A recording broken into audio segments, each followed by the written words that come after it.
Hello. Howdy McDoodle.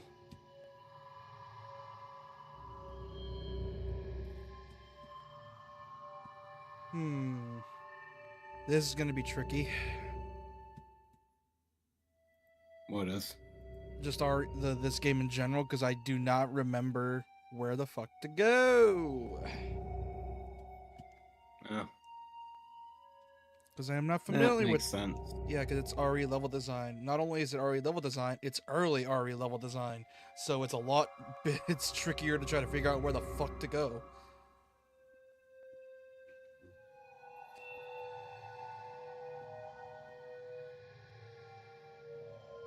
So right now, I'm just trying to figure out how I'm gonna do this.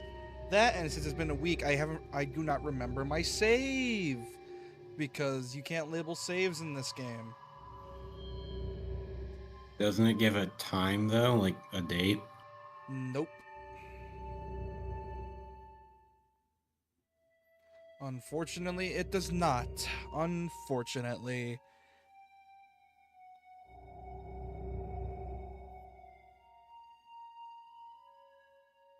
Also, what you're hearing is currently the ranking screen.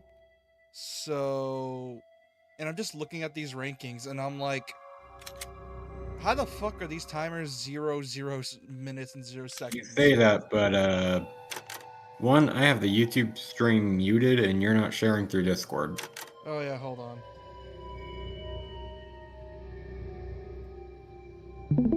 Yeah, this is the ranking screen, and for some reason all of them say 0. And I'm pretty sure these are real people. They just probably never saved. Oh, that's probably it. It's It's counting. either that or they hacked it. But yeah, but I'm on PS4. That's the thing. Again, they could have hacked it. Somehow. Anyways, let me unmute this. This is gonna be a super quiet stream, no, because of the fact that there's barely any music in RE1. That, and I do not remember where to go, so it's gonna be a pain in the ass to do. Ah, boy. Yeah. Unfortunately, it does not remember your saves, and I think this one's it. I think. Yeah, it doesn't label what your saves were. It just labels like the save count, and that's it. Not the time where you saved it, unfortunately, which is really dumb because it makes things just more confusing than it needs to be.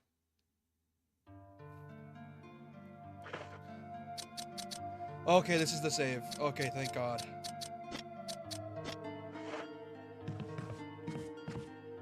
I think I remember where to go. The thing is, though, it requires me to do some weird shit. But before I do anything, I need to go and get that grenade launcher. It's gonna be super useful later. I need to reorganize.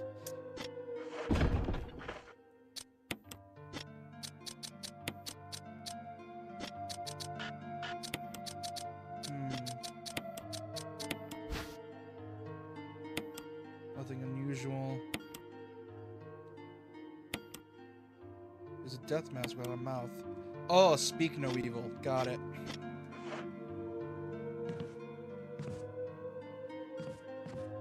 I need to go get that grenade launcher. Luckily, I know where it is, and it's going to be a really good help later on when I have to fight the giant snake. And just let me tell you, fighting a giant snake is no fun. RE6 told me that as I well. can imagine. Oh yeah, especially with thank God there's like free movement. That's why I'm playing this. But imagine back then playing it with tank controls. How nightmarish that would be.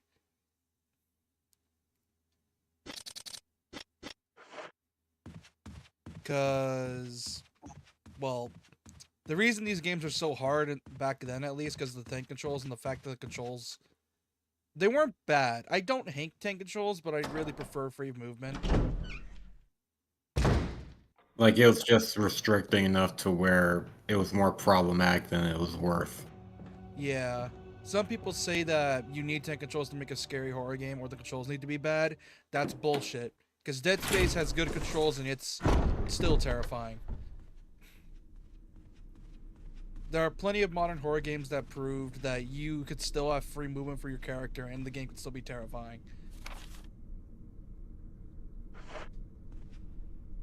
Dead Space proved it, Modern RE proved it. Games can be scary with good controls. You just need to be good with how you do your scares.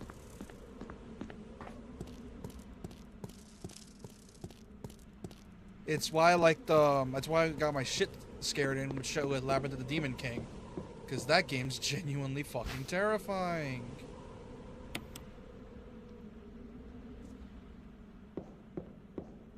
Which another part of it is just how well the scares are handled. Because something like FNAF Security Breach, because it was open world, well, as close to open world as being in a Pizzaplex could be, it just felt cheap whenever you got jump scared. And then its DLC ruined because it was on rails. It actually felt scarier.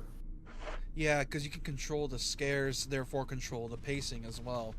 The problem is a lot of horror games post FNAF, like unless your name was Capcom or Tango Gameworks, the scares weren't all that effective. Like not a lot of horror games came out unless like you were an indie dev that was really passionate about the genre that wasn't trying to do mascot horror.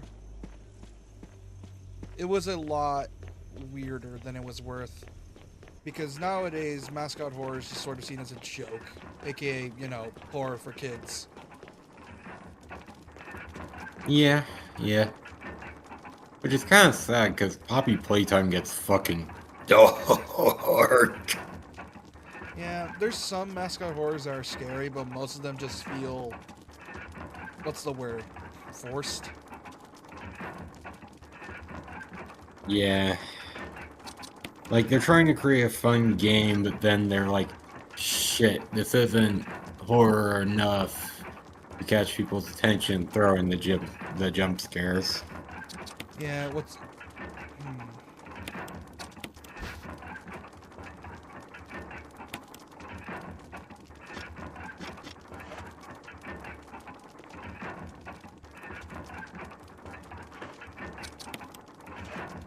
There we go. Oh, what the hell is that?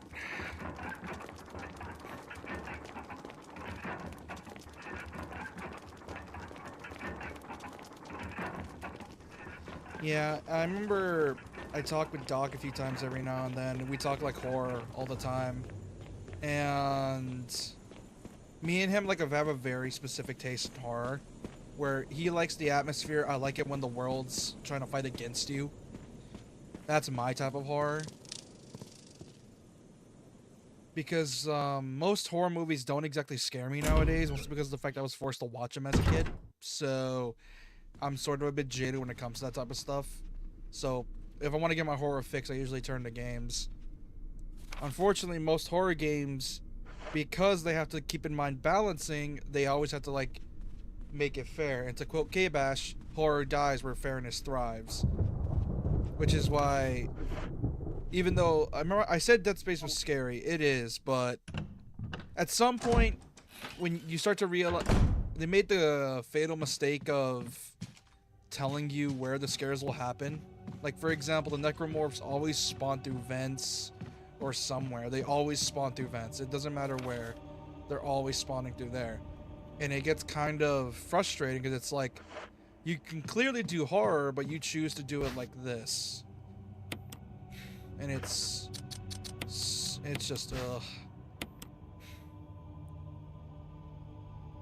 This paper attached to the inside. Nothing's written on it.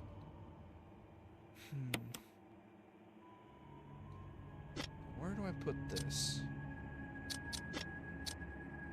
Oh, that grenade launcher is gonna help nicely, but I'm gonna have to put something away, which is the problem.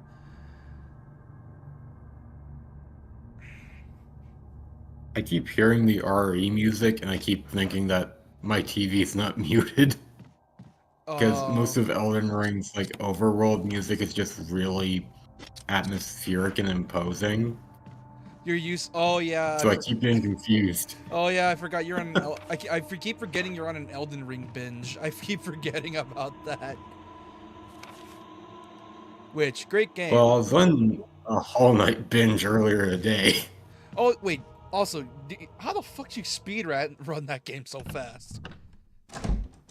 I had a Reddit guide open on my phone. Yeah. And that helped me streamline what I needed to do. And you said you beat that in like 3 hours or something?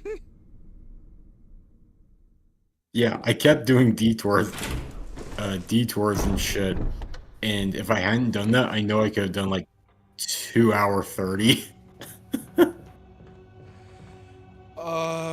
I keep forgetting you're a Shantae player, and that explains so much. I keep forgetting you're a Shantae player. Every single time. Because I'm like, I question like how you beat that so fast, and then I remember, oh wait, he plays Shantae. He speedruns Metroidvanias for breakfast. No, they're the dessert every 5 or so dinners. I actually like to enjoy the Metroidvania for what it is. And then the speedrun shits for the challenge. Yeah, and considering you played Hollow Knight before, right? From what I can tell. Yeah, on Switch. So I knew for the most part what to do. Ah, so essentially you already did your casual run on your Switch, and the Steam was just extra bonus points. No. I've got most of the achievements on the Switch version because the Steam achievements are also the in-game achievements. And the only one I did not get was the 40 plus boss rush. Meaning I already had the sub 5 hour on Fucking, Switch. I fucking just did it on Steam for fun. beating a That game and and 100%ing it. whenever Wait, wait. 112ing it actually. Wait a minute. Because the top percentage goes to 112. Okay, hold on a sec. You mean to tell me that you speedrun games like... So, you mean to tell me you casually just speedran that game earlier and 100%ed it too? What the No, I speed ran it because the 5 hour speed run is much more like when you know where you need to hit and you also have like a good enough guide. Getting through like 5 hours is very generous, and there's only one chokehold. Getting 100% for the game requires at least like a minimum of maybe like 6 or so hours, but that's also remembering almost instantly where everything is. Yeah, but then again, And I don't have that. yeah, you're skilled enough to try to speed run a game like Shantae in what? Like, what's the record time for like the 100% speed run? I think the Windscreen? lowest is 4, Like, and that's Pirate's Curse. oh, for the windscreen? Yeah. Oh god almighty.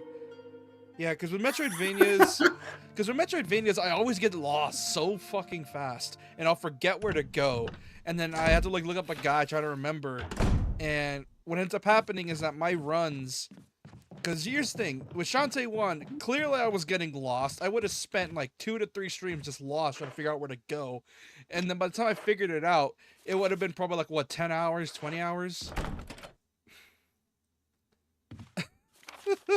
My god, what the Yeah, most likely.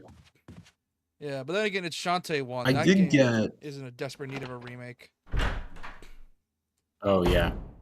I did get the Steam version of Hollow Knight for a different reason, though. And that's for whenever, like, they shadow. Or, like, whenever they give the official release date for Silksong, I actually want to complete. Like, get the final achievement I didn't get in Switch on the Steam version. Because that boss rush haunts my memory. Christ. And that's assuming Silksong isn't going to be a shadow drop. Christ. Yeah, because Silksong... Yeah, at this point, there's like... I remember I found an article earlier where... I think someone compared it, Silksong, to be the GTA 6 of indie games with how much delays it got. It definitely didn't take as long or cost as much for development, but I can see the comparison. Yeah, like... I haven't even beaten Hollow Knight yet because I keep getting lost. Thank God about the map, but holy shit. Like, in external map or the in-game map? The in-game map. Like I had to cause you have to find the quill and everything, and they got me. Dude, you have no idea. When I booted up that game, I looked at the map and I'm like, okay, where am I? Doesn't show my location. Well, I'm fucked. And then I had to wander around the map trying to figure out where I'm supposed to go. Not only that, I hate it when a game doesn't give you a save point at the beginning of a dungeon for Metroidvanias. So what ends up happening is that when I had to go do something, I would I had to lock in, and it's like, okay, do not turn off my PS5. Just keep on going and keep on going till you find a save, and then that's when you can change it. Because, dude, I hate it when Metroidvanias do that because they'll go long periods without a save, and I'm like, dude, I just want to save. I gotta go shower, man. I got somewhere to be. You have any? I asked if you had the in-game map because, out of curiosity right now, on one of your other monitors, look up the full map of Hollow Nest. Oh god. Hold on. This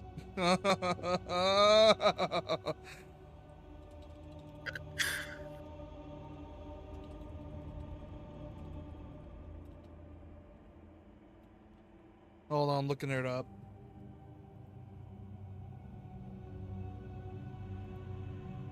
What the fuck? What is this map? That's huge. That's... Dude, how the fuck do you 100% this shit in 5 hours?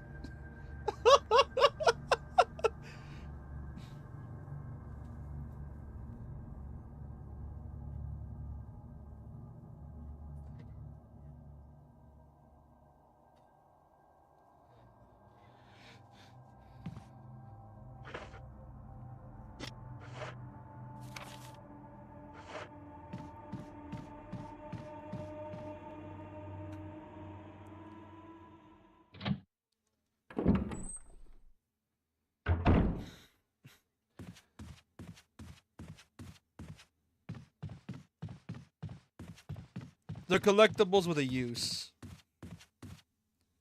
It's like they're collectibles that are actually useful instead of just, oh, fun lore trivia.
Jesus.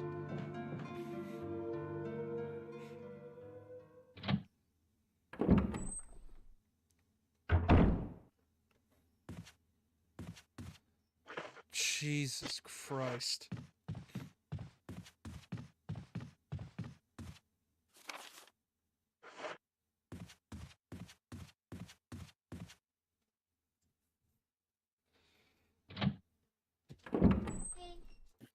The hardest boss I managed to do in the first go. I'm still amazed by that. Because it is a boss fight, but it's 6 of the enemies. And it goes from 1v1 to 2v1. So it can really fuck you over. Christ. Oh shit, the audio changed. Hold on. There we go. Fixed it. Yeah, I had to disconnect something real quick from my PS5. Anyways, but yeah, I can understand that. Like, Jesus.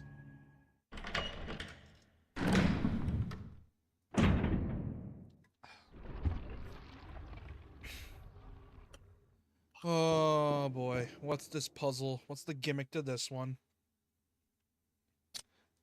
Woe to those who disturb my sleep. What the hell does that mean? There's something in depression. Put the greatest in the way so you can't reach it.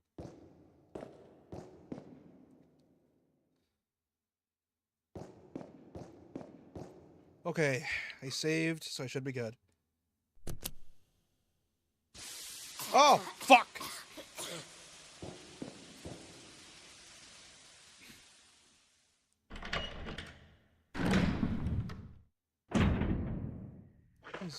Oh, I'm inputting caution. That's not good. Okay, so... what's the gimmick here? Still...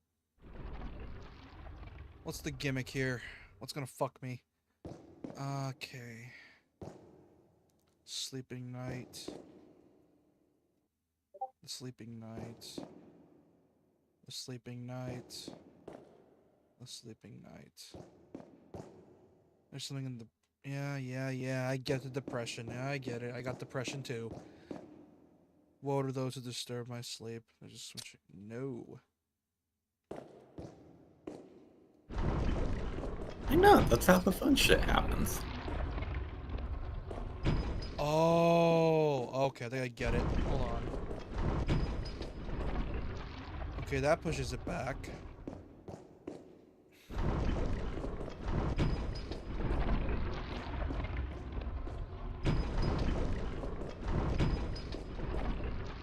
Okay, let me reset it.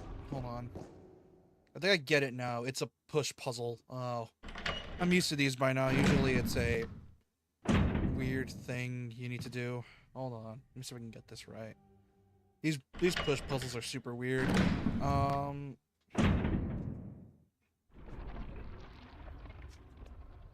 Okay, they're fixed. Also, I got a text message.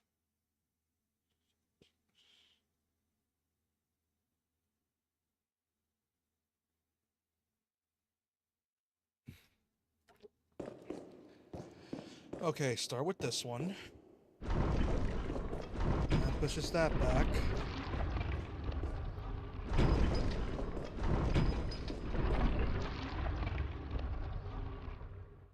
Hold on.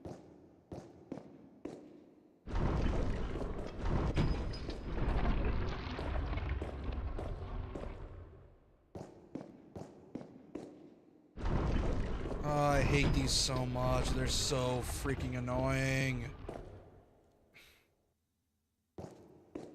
Because you gotta figure out which ones are just... oh, please let that be it.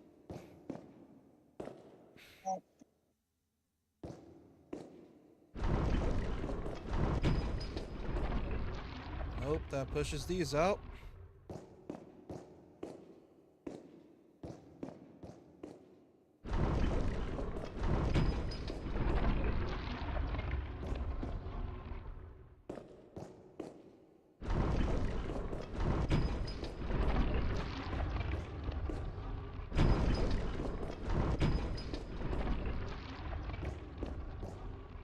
Hold on, let me reset it.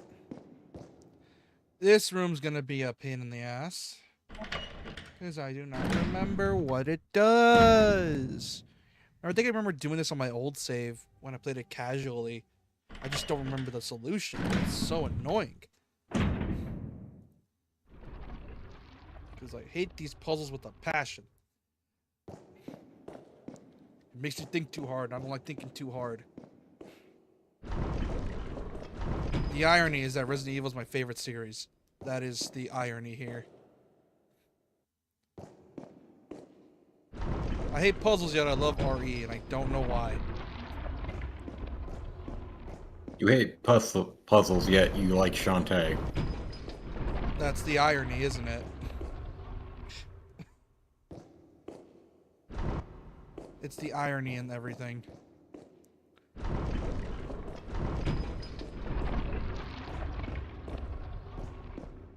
Hold on.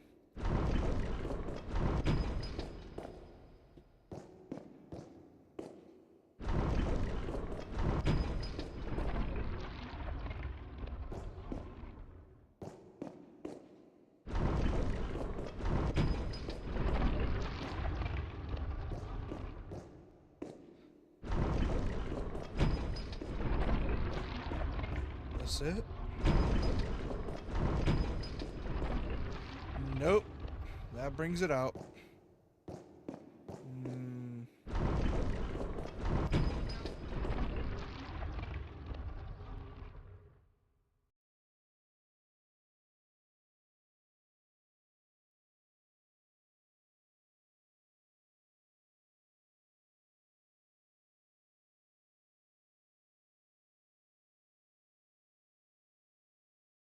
I'm back out to get a phone. I had someone called me. Anyways.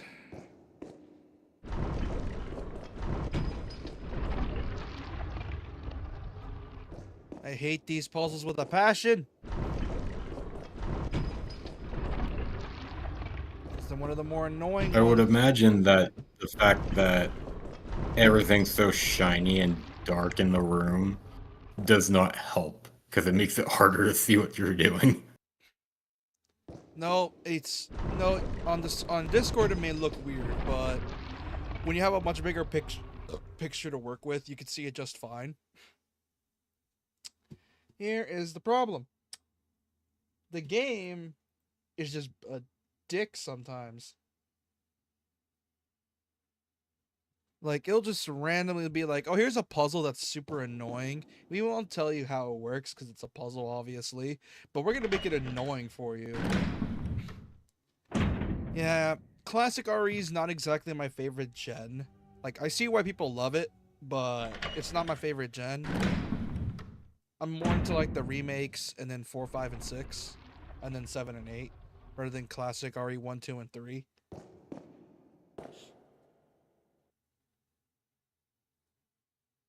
Which, oh, dude, I'm hoping I can get through oh, I don't know, 8 games by the time I'm done with this for the RE9 to come out. Well, it's set to come out in what, February. October? No, February. Oh, February. Oh, yeah, that should be more than enough time. Yeah.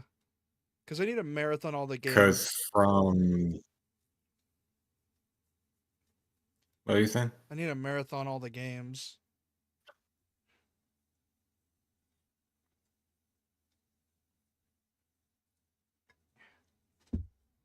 Luckily, though, I think once I get to 2 remake, it should speed up a bit because 2 remake is a bit short.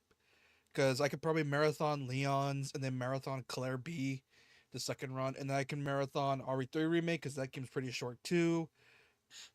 And then 4, I could continue on with that because I was already streaming 4 remake. Then hopefully I can do 5 and 6, which that's going to be co-op because I refuse to play those games solo because despite them really being really fun in co-op, they're a bit of a middling solo experience. Yeah, they're not exactly the best to solo play through.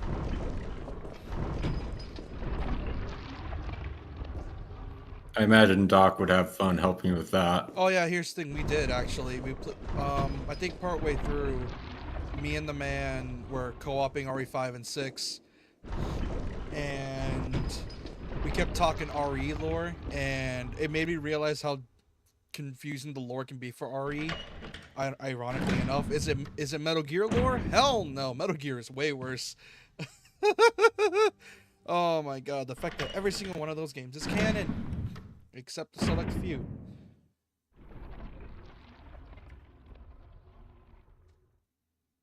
Which it's like I said, I find that funny. I think I made a joke in like the Darksiders stream where I think I made a short about it, and it was so fucking funny. Where I think I was talking about like a character. I think I was talking about Vamp, for example. And uh, fun fact: Vamp is a character in MGS, which if you know from my playthrough of it, he is not a vampire. He is not called vamp because he's a vampire. He's called vamp because he's bisexual.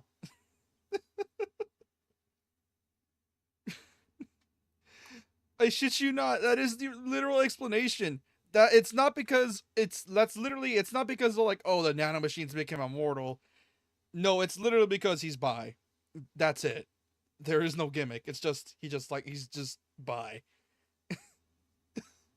That is such a silly thing to do. Yet he's one of the coolest bisexual characters in gaming too. So you can't say Kojima's not pro LGBT because he's always has been. I think he just didn't give a shit. He also saw a joke being made there, which he always has a habit of doing. For example, MGS3 has a scene where Snake is talking with Ava. Every time it cuts away from them, it just shows Ava just like stomping on him, like stomping his nuts or something with the shadows. Oh my god. It's so good. Oh man, playing through that again on stream for the remake as well. It's gonna be great. Oh man.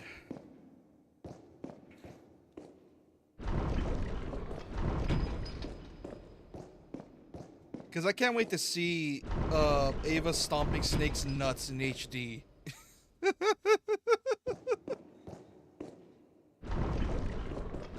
Which I'm happy they're sort of just keeping the way the game is.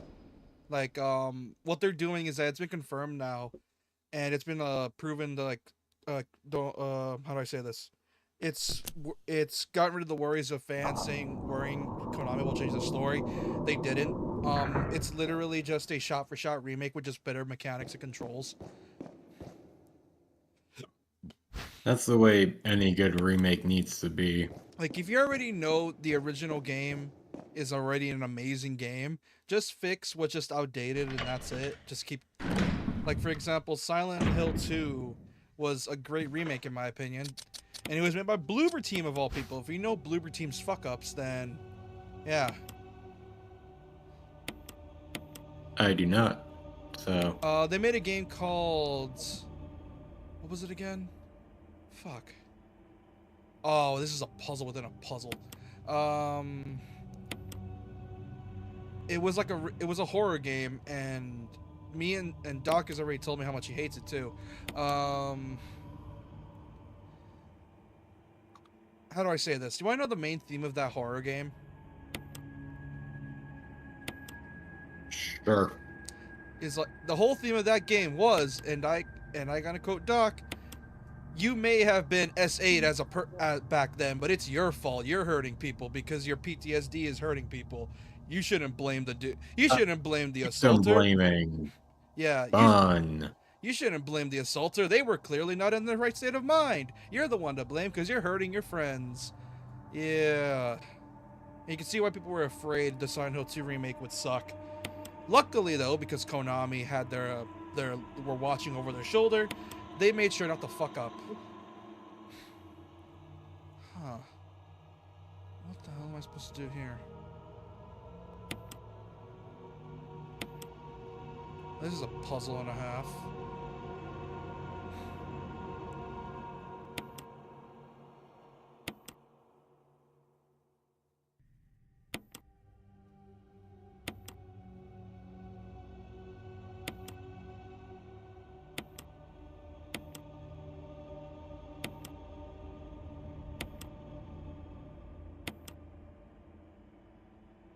Huh.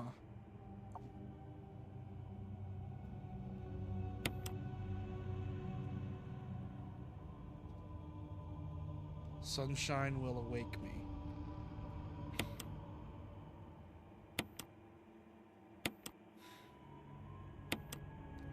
Oh. That was it. Oh, I'm an idiot. Death mask without eyes, nose, or mouth. Okay. Oh, what the hell did I step on?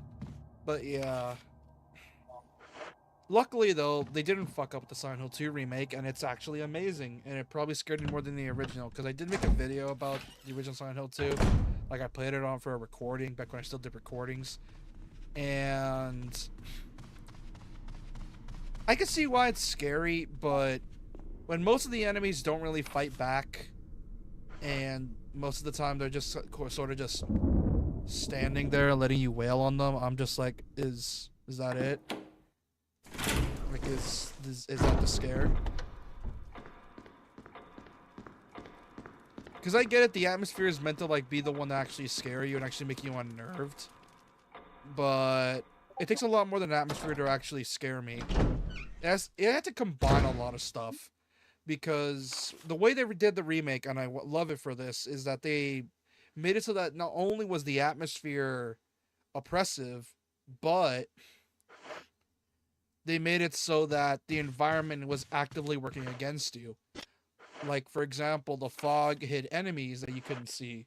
When you got in buildings, it was always dark as shit, so you couldn't really see where the enemies were.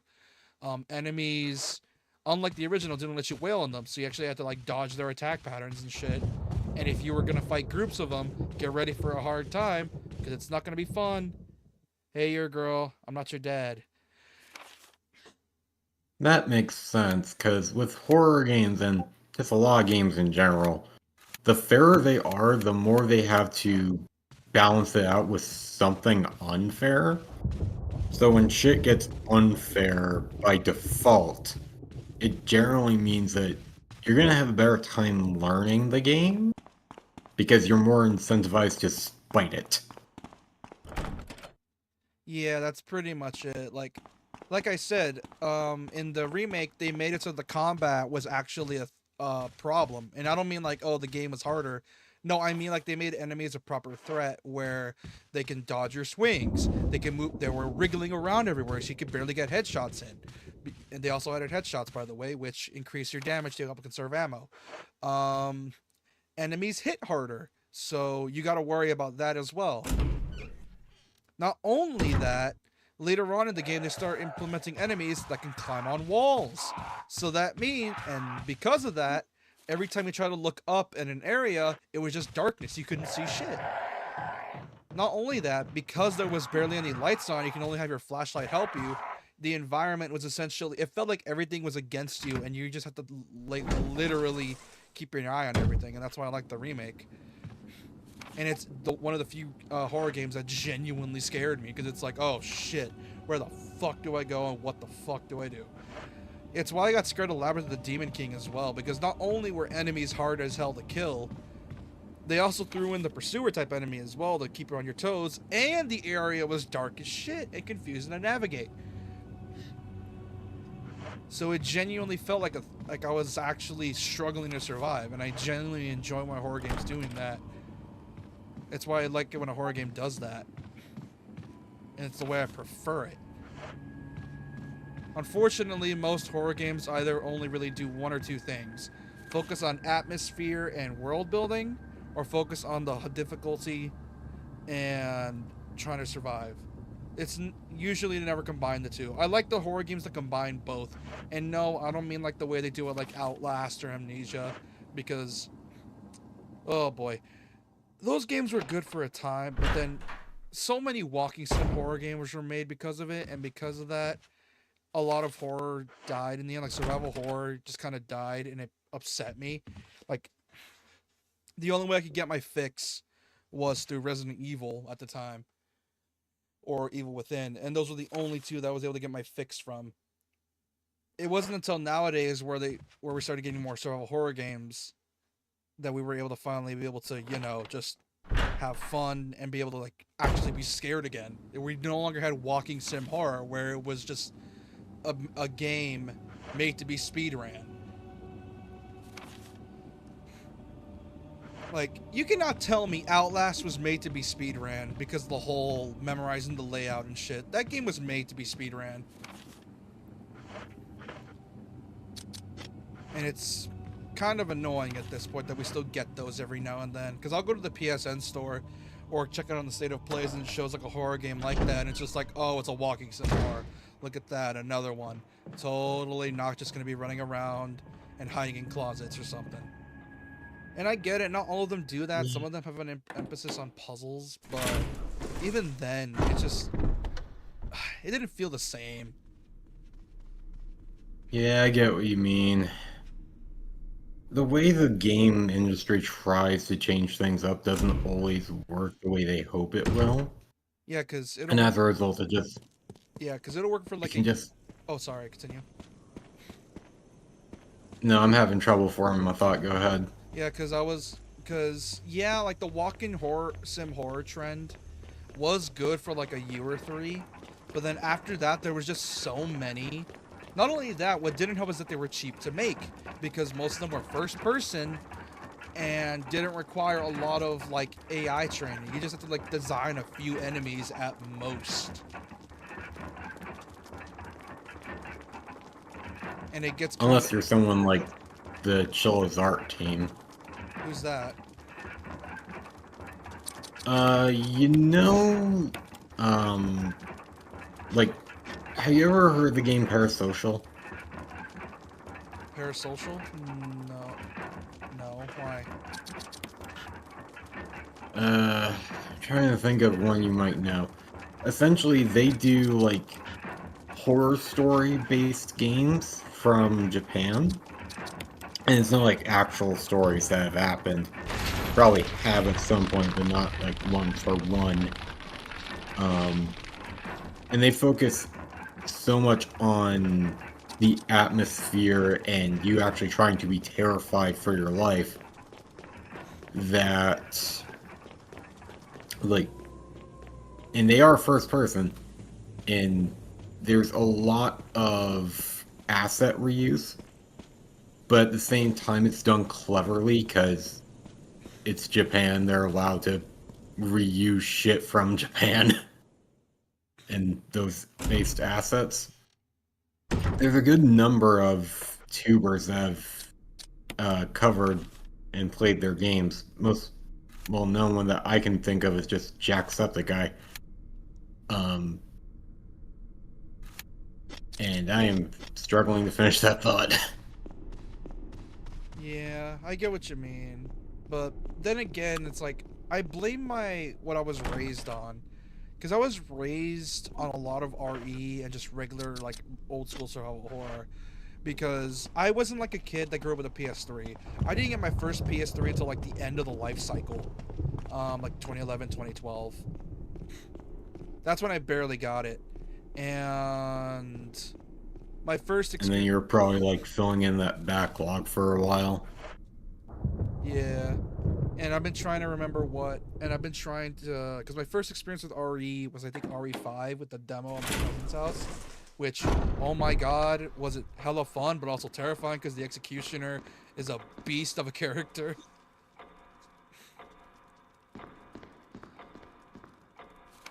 That and my other cousin had a copy of RE4, and when I saw, I saw the cutscene where I think he got the death scene where he got killed, and it was Mr. Salvador that cut off his head. And because of that, I got the shit scared out of me. And and he was like, "Come on, do we want to play?" And I'm like, "Hell no, I'm not playing that." Because it legitimately got my heart pumping. It's why if you ever get like into Resident Evil, I recommend either Baby's first Resident Evil could probably be RE4, but if you want to like go to the classics, recently Sony or Capcom has ported the original game onto the PSN store for like $10.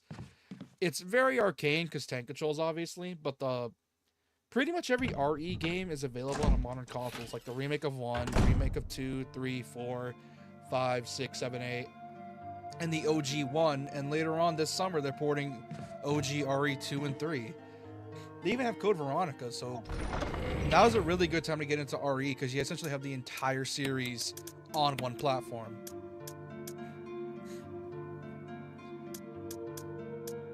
So it's, if you really want to get into the series, I recommend just diving in which one interests you first. or I go the easy way out and tell you to play through RE4, which is the one everyone talks about to this day. I would just start with RE4 because it's the one I've seen the most about. Yeah, like I said, it's baby's first RE because of the fact like the puzzles aren't super difficult. The gameplay is genuinely like really fun despite it being tank control-y. And to this day, like, yeah, the tank controls are a bit dated, but they're not so dated where it's annoying. Because even when I first got it and I relied on tank controls, it's not a super hard game, mainly because of the fact the game has dynamic difficulty, where the game will... Oh, this part. I remember now. Birds have no reason to use explosives. Oh god, what did you find? Castle Soul in the mountains. Oh, oh, you're there. Oh, you're playing Elden Ring right now? Why do you think I talked about the music? Oh, yeah, Elden. Oh boy, you're there, aren't you? Get used to that. Yeah, I know. That's the sad part. Anything that can get on your nerves in this game is basically multiplied by 20 and spread throughout. Oh, dude, yeah, you just get used to Daddy Miyazaki fucking you in the ass the whole time. You get used to it at some point. I got used to it in Dark Souls 1 and Sekiro, so at this point I don't give a shit no more. I got used to my ass being handed to me with Hollow Knight, man. I'm used to this kind of shit. Yeah, I cut my... Yeah, that's understandable, because I also cut my teeth on, like, hard games as well. Like, I shit you not, one of the first hard games I ever played was Ninja Gaiden 3 on the Wii U. So... Yeah. Ouch. You know what's even worse is I got 2 copies of the Master Collection on PS5 and Switch. Do you know how shitty the game runs on Switch? I can take a few guesses.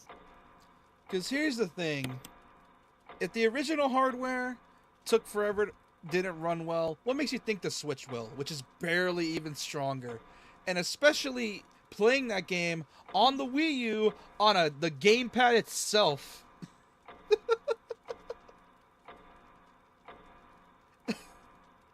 Because I played that game mostly on the gamepad because I never felt like using the TV. Well, that's partially the problem, I'd be willing to guess.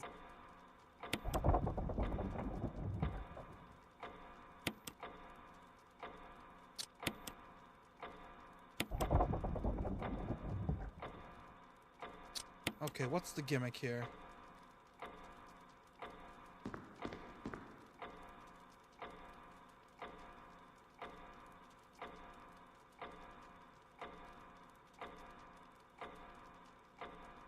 Huh.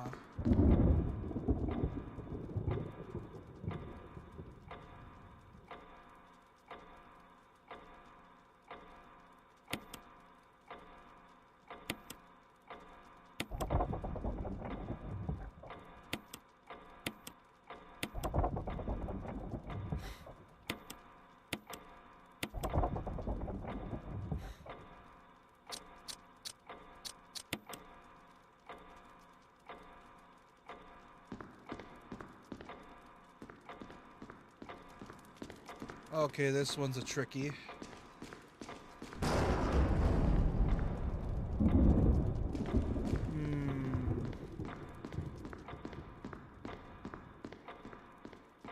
Damn it.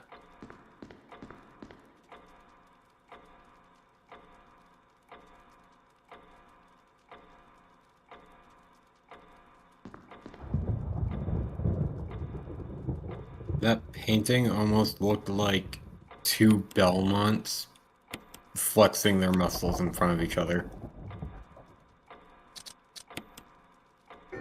There we go.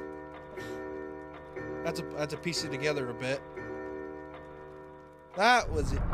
Not that hard, really. And what are you?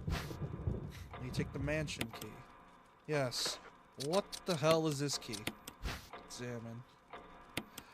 Oh, the shield key. Okay, time test.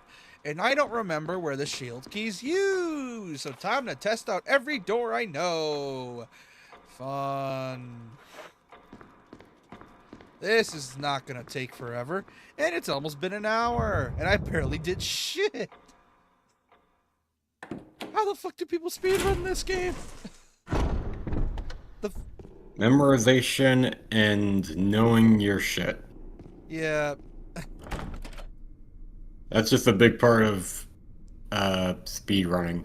Memorization and practice.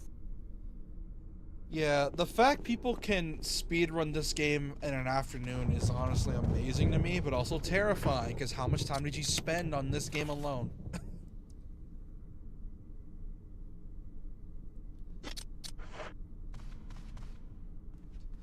Because there are a lot of games you could have spent it on, and how many times did you beat this game to realize where everything is? Like, holy.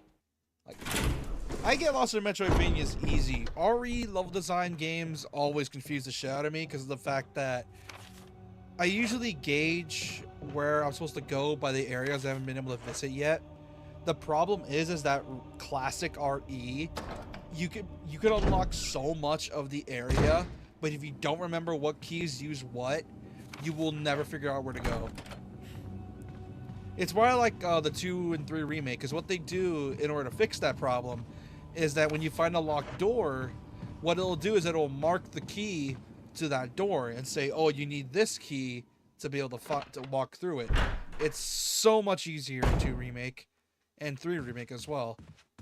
So it's a lot less confusing and it's just genuinely more fun. That's a shield.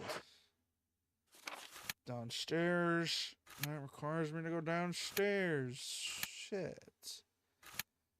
Oh, boy. There's a few rooms upstairs, so might as well loop all the way back. I think what's also good about these games is that RE style games in general don't really take all that much space either, because the level design is so tight. You don't gotta worry about large file sizes as well. That, and they're not performance hogs either, because RE games are made with small environments in mind. Because, you know, too big an environment, it gets confusing, but too small, the game finishes too quick. It's why these games are so popular to speedrun.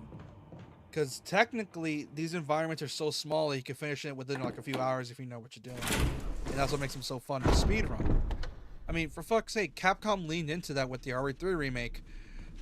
Even though that version of RE3 kind of sucks because, well, they cut out a lot of stuff. A lot of stuff that made the original game really good. Like, mechanics-wise, they fixed it. But in terms of actual, like, the rest of it is, ooh, boy, it's rough. Is it bad? No, but let me just say this. There's a reason that game sold for 40, 30 bucks instead of the full price 60. Because RE2 remake was 60 and RE3 remake was like 30, $40.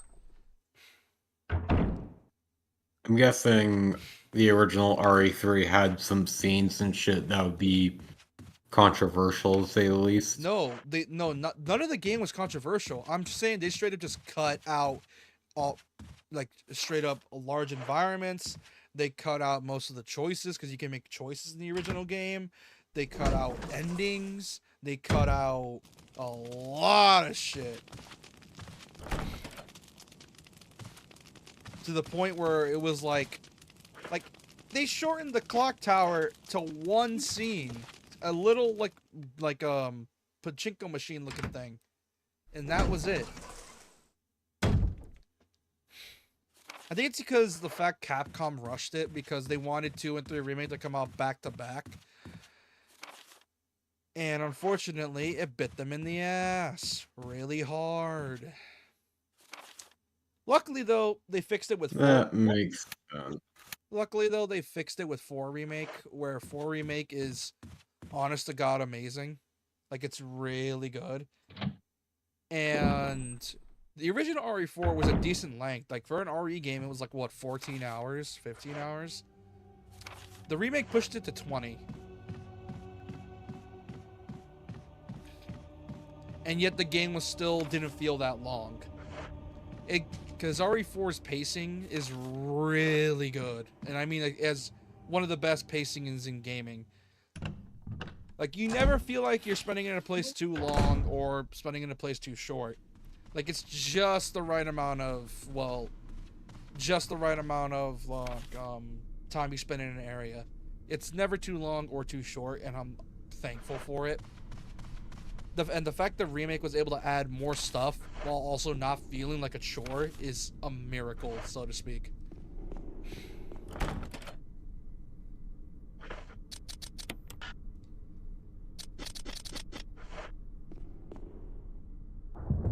Because if you are going to get into RE, I'd either recommend RE4 Vanilla or the remake.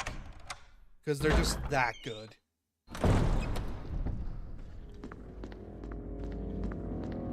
And the reason I say the remake is because, well, if you don't like RE4 Classic's tank controls, well, the remake fixes all that and adds more. Like a parry, for example. I'm usually never good at parrying. Oh, no, here's the Like, thing. the only time I can consistently do it is in, like, Breath or Gears. Oh, you don't gotta worry, because the parry is super lenient in RE4 Remake. It's so lenient, the fact they just straight up give you, like, a prompt in Remake, where it's like, oh...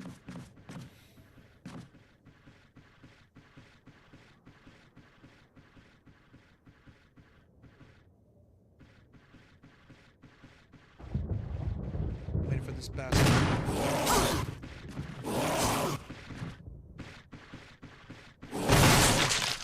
Woo! That was close. Anyways, the reason it's so good... fuck, where was I? I lost my train of thought. You were going over, like, the differences where the original has the tank shit, the remake doesn't. Yeah, oh yeah, or the parries. The parrying, what it does is that it'll straight up tell you what time to parry on your health bar, where it's like, oh, press L1 when the enemy's about to parry, or enemy's about to hit you. Like, it's really good. Like, I just recommend the remake so much. It's so fun. Like, it's just a really well designed game in general. Like, I'm surprised there's people that still hate on it. Because I remember there was one fan, I remember reading a comment saying that they hated the remake so much.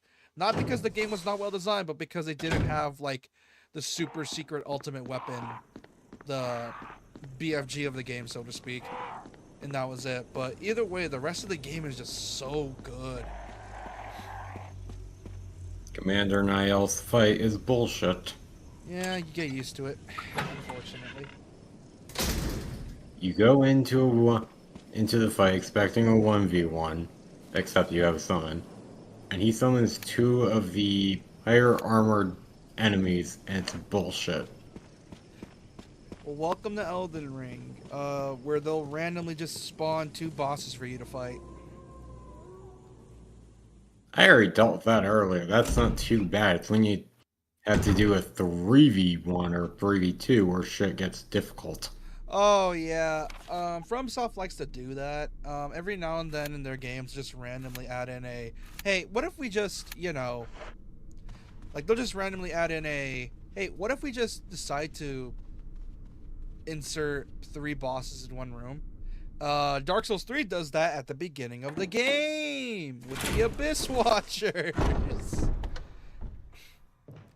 And it is such a pain in the ass. Oh, Miyazaki, I love you, but you're an asshole, man.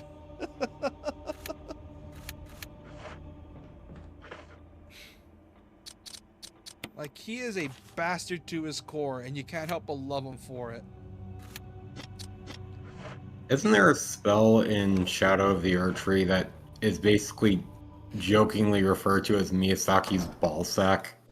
Oh, oh wait, that's a wait. What? Wait, what the fuck you just say? It's like a double moon spell, but because it looks like a pair of blue balls, it's like a joke to refer to it as Miyazaki's ball sack. Oh god. So he's literally blue balling you. Are you kidding me? Wait, he's literally blue balling you? Wait, what? No.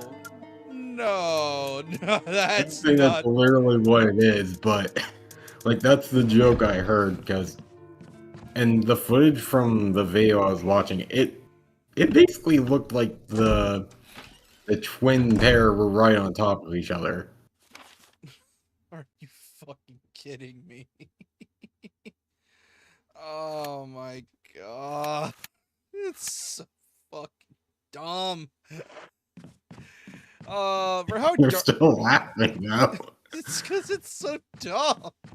God, I love FromSoft because they're not afraid to be dumb. Their games are so dark and fucked up. But then every now and then they'll just throw in the, hey, you want to see a dude roll around on his tummy and hit you with it? Yeah, get ready. Yeah, Oh god, I was dealing with that the last time you were streaming.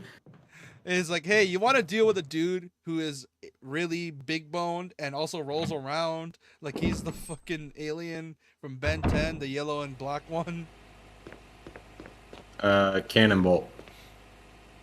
Yep, that's the one. And it's so funny too because FromSoft every now and then, because it's just so weird. Like their lore is so dark and messed up, and then they'll just randomly hit you with the, yeah, this guy's designed after Miyazaki's balls. Oh, I love FromSoft so much because they're so dumb with their shit sometimes. Like there's like a character, there's like an enemy in Sekiro, for example. That enemy is literally made to dive bomb your ass. Like if you look up Sekiro Woo guy, then you'll know what I mean. Yes, that's what we call him, the Woo guy. Hey, there's a Woo in Hollow Knight. He's an elder. And he attacks you with Krabby Patty pancakes. I'm not even kidding. Yeah, because in Sekiro, the Woo guy, what he does is that there are kites all around the castle you're climbing, and if you look at those kites, you'll see something come out of them, and it's like, what the fuck is that? And then all of a sudden you just hear like a woo, and then you just see someone dive bomb your ass, and it's just so good. They just dive bomb your ass full speed. And it's even funnier when they miss. Because if you're like a low enough or high enough height and you look down, you'll just see them dive bomb into a wall. And it's the funniest shit I've seen in a while. Like, I don't think you realize just how dumb that whole thing is.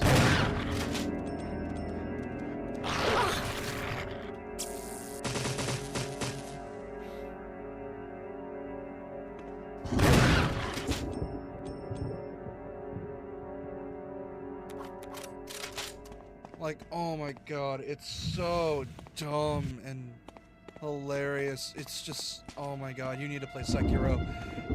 It's fun for like a first time playthrough, but oh my god, is it worth it in the long run? Because it's just so stupid.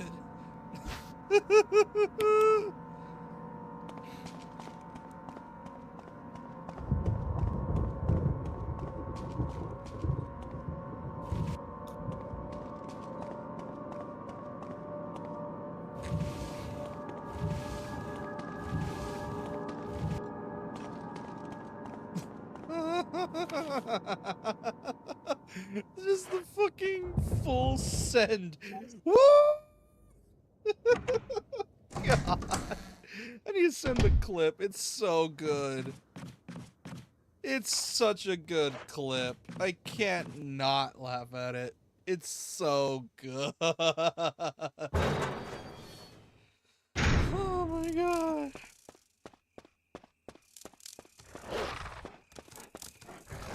Shit, shit, shit, shit!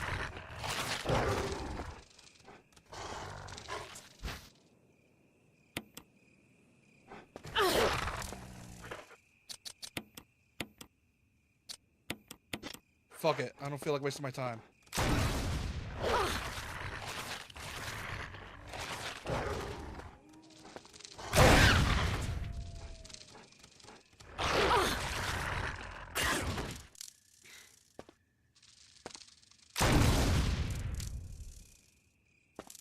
Oh shit, that was close. Okay, time to use a red and a green herb. I really need to use it because I'm gonna die, and I don't want to die because I haven't saved in a while, and that's no fun. That's no fun at all. And I take the fertilizer with me, and then I gotta go all the way back to that room. I know exactly where to use the fertilizer. It's at that plant zombie thing, which, fun fact, RE originally was going to be more plant zombie focused. So they would have been environmentally conscious. That's interesting.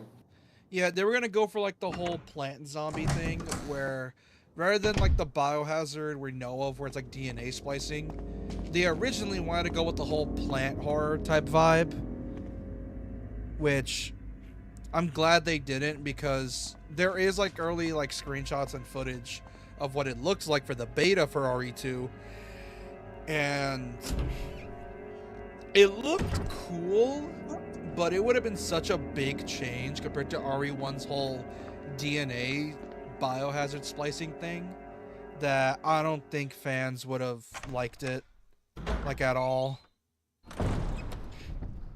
Because it's such a big... It also probably would have come into problems once The Last of Us came out with the cordyceps. Yeah, because Last of Us would probably have been seen as like an RE clone, which it... Yeah.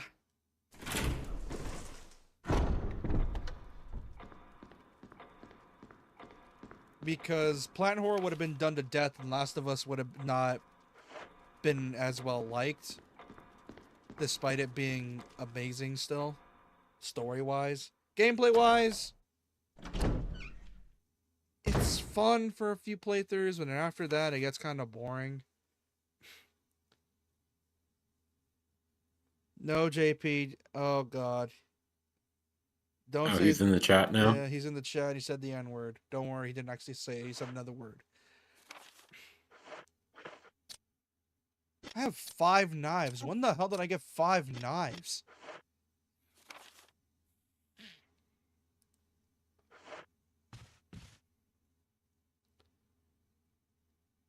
Either way, it was funny. But yeah, like, it's super weird. Like, I need to send that Woo Guy clip, actually. I need to... Now that I reminded myself. Hold on. Sekiro Woo Guy. Sekiro Woo Guy.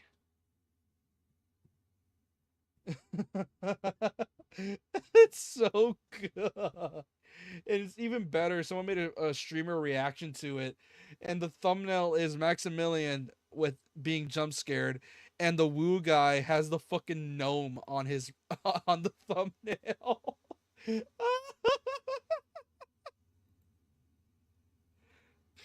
Oh, it's so fucking good. Hold on, let me share it in the clips chat. It's so fucking funny. I could not stop laughing at it. It's so fucking funny. Right here. This is it. So I'll probably take a look at it once I'm done with this boss. yeah, it's like 35 seconds, don't worry. Either way, it's just so fucking funny. You just see a dude coming through the top rope and he just goes woo into your fucking face.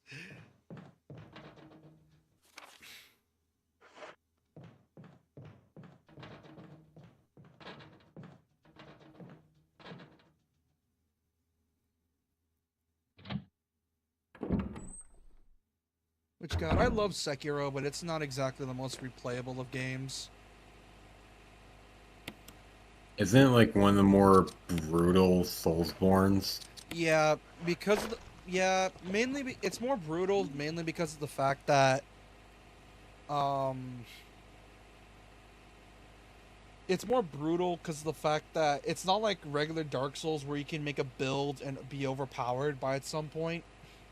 It's more about actually getting good at the game, like recognizing patterns, like parrying the perfect time. Which, since you said you suck at parries, that's probably gonna be a problem for you.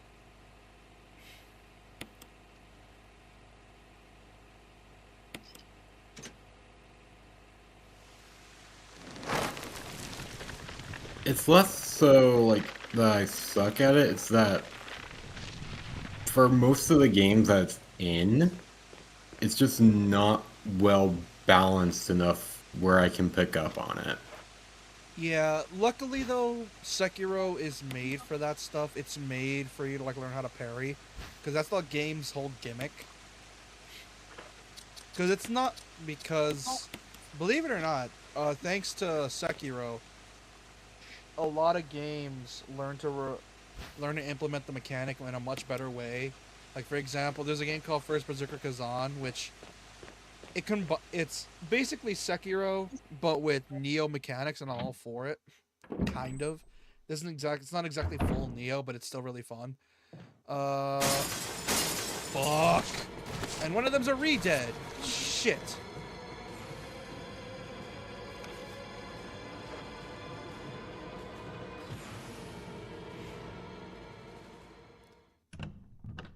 You dealt with the Grenadier-old all day. She's finally in bed. I love her to death, but dang, mine toddlers can be rough.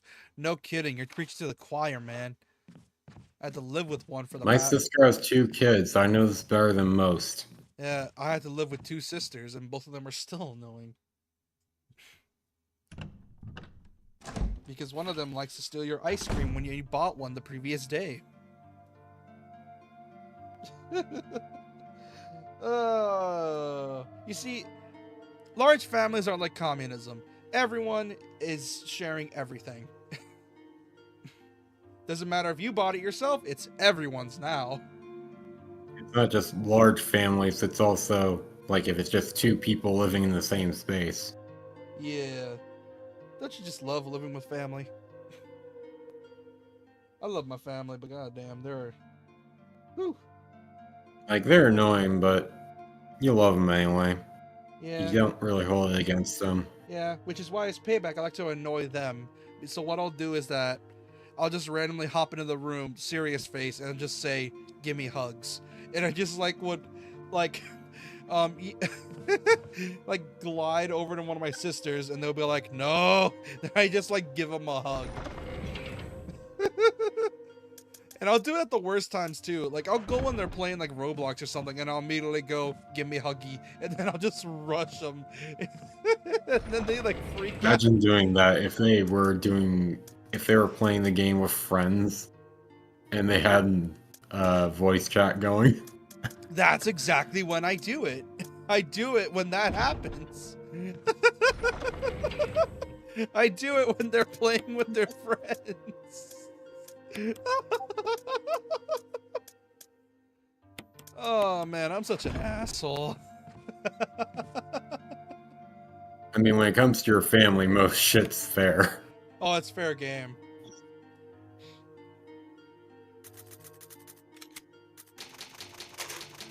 You bought Pringles here. That's one of this You brought Astrals. Pringles and we're gone in a day. I had seafood premium ramen from my brother in a local ramen place. I feel like I haven't. I feel like I was in heaven. Nice.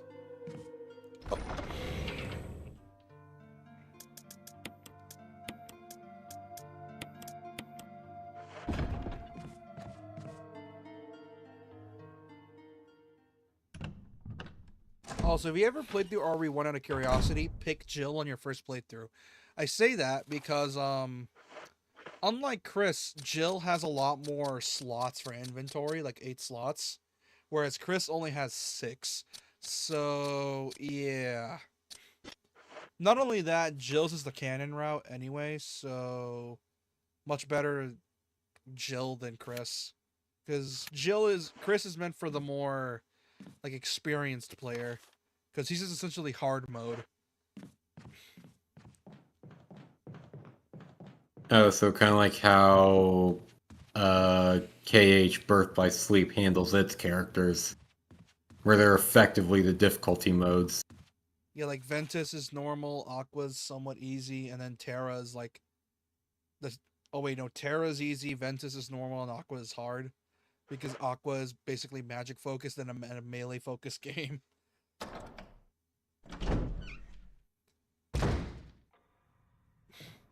Which, God, despite how much Birth by Sleep is so weird, it has the most content I've seen in a KH game. Like, you have 3 playthroughs for each character. You not only have to do that, but plus the bonus endings or the true endings. And you also have a multiplayer mode. Yeah, it has a lot of content for a PSP game. Like a shocking amount of content. And I'm all for it. The problem is Birth by Sleep's gameplay is not the best. It was the first implementation of the command deck system, which, depending on what KH fan you meet, can either say they love the command system or hate the command system. I'm indifferent because I grew up with Recoded, and Recoded had the really good command system, and I already gushed how much I liked Recoded, despite people hating on it for the story. I feel like Commander Niall could learn a thing or two from Virgil. Why did he do Because that asshole is trying to be the storm. Oh, did he try to judgment cut you? No, he keeps going with a whirlwind for a tornado attack that makes getting in close harder. And then every other attack is basically lightning charged. Ooh, yep, that'll do it. That'll do it. Let's see. And what's worse is he keeps trying to build up Frostbite. And I'm running out of bulbs for it. And I don't have any cave moss to craft anymore. There's not a merchant that sells them, right? I do not remember. I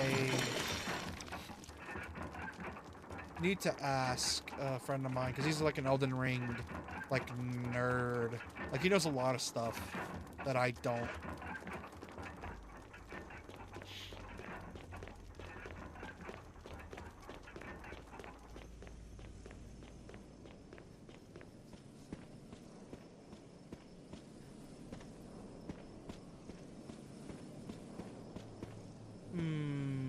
Oh, the double sword one went down quickly. And now I'm gonna be screwed.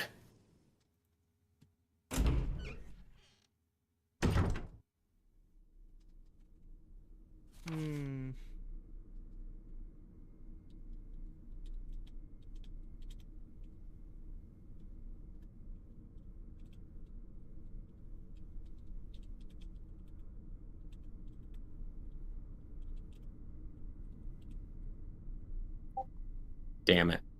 Alright, let's see. At least like all getting screwed. Yeah, you get used to it.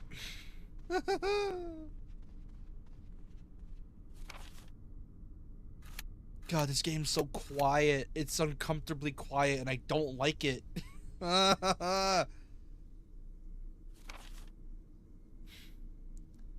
Like it's making me uncomfortable in a weird way because I'm so used to RE having music playing that when it doesn't have music it makes me unnerved and I don't like it. I get it, it's doing its job. Come That's on. how I felt in my most That's how I felt in my most recent play session for Chrono Trigger.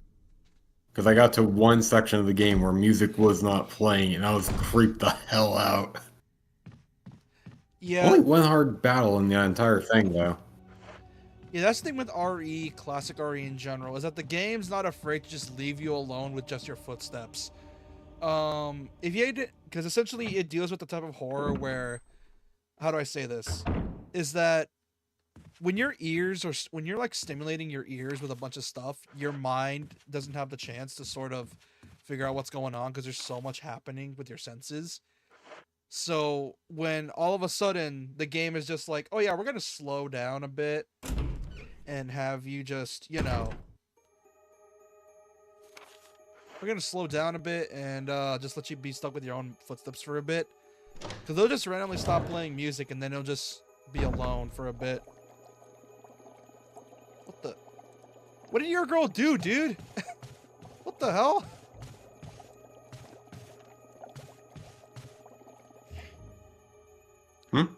GP, what the hell did your girl do? What did you do? Wait, why'd you like time her out?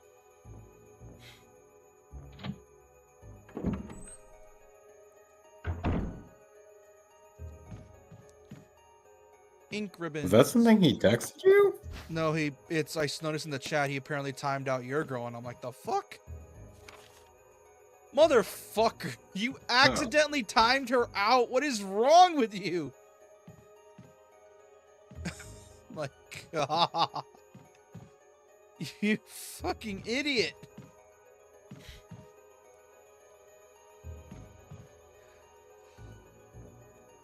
Jesus Christ, man. You fucking idiot. Fucking hell.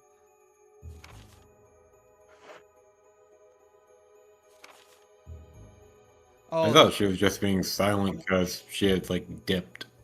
I think she did dip. I think she did.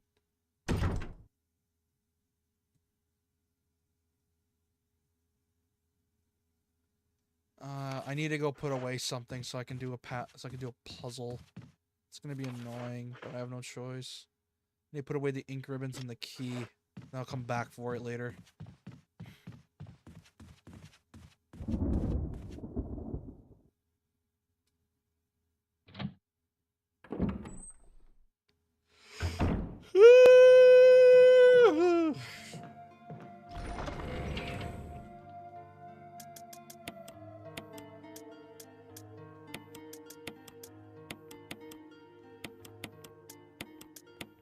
I wonder if they're ever gonna do a Switch upgrade for Xenoblade 1, 2, and 3.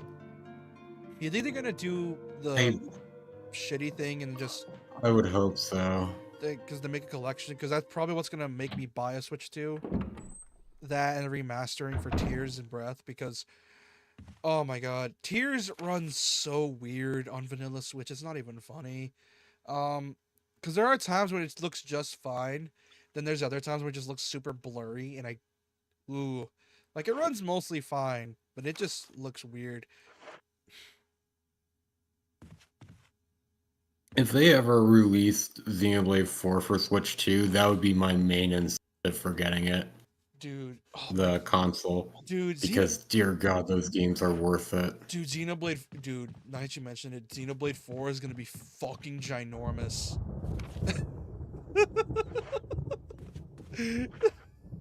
Because those devs might as well be Japanese Rockstar. Those dudes know how to push it. Yeah, no shit. Like, I don't understand how they've managed to just keep pushing the hardware to the absolute limit without breaking it. Like, they made a game for Wii that was open world, and then ported said game to the 3DS, you know, a console that's probably weaker, and then made an open world game on the Wii U, which was barely even that powerful, and it still got it to fit all that, plus flying. Then Xenoblade 2, which is already graphically impressive.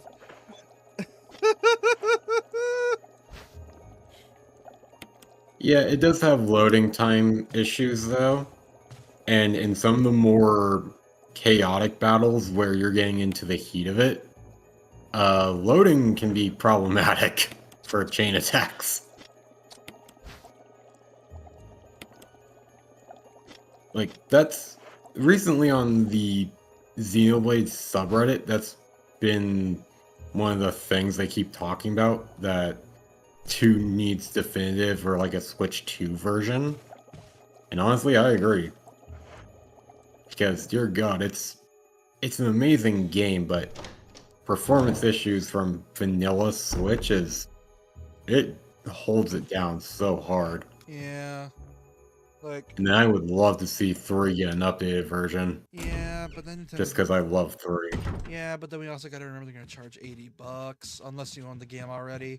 Which here's the thing, I don't mind paid upgrades. Like I've been doing that for PlayStation for years now. At this point, I don't give a shit no more, because it's like, hey, I get it, I understand. You need to make money somehow. And if you already own the base version of the game and you want like a free upgrade, or you want to upgrade the game, might as well.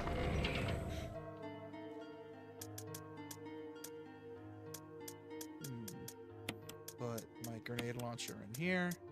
I go to the puzzle. You electrify this Pegleg? That's cool.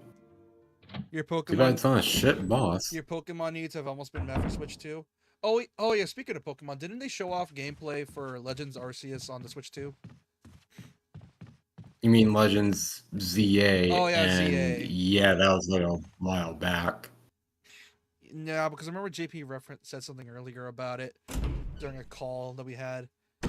That apparently it showed more off for the Switch 2, and apparently it runs super well. But compared to base Switch, it's a bit iffy. Yeah, it's gonna be one of those situations where it'll be like God of War 2018 with the PS4 and the PS4 Pro. Yeah, and then the PS... Like, it can run on the base system well, but you're gonna want the improved one. Yeah, and then there's the PS5 update, which lets you run the game at 4K 60, and holy shit, does that game look good? The benefits of an amazing art style.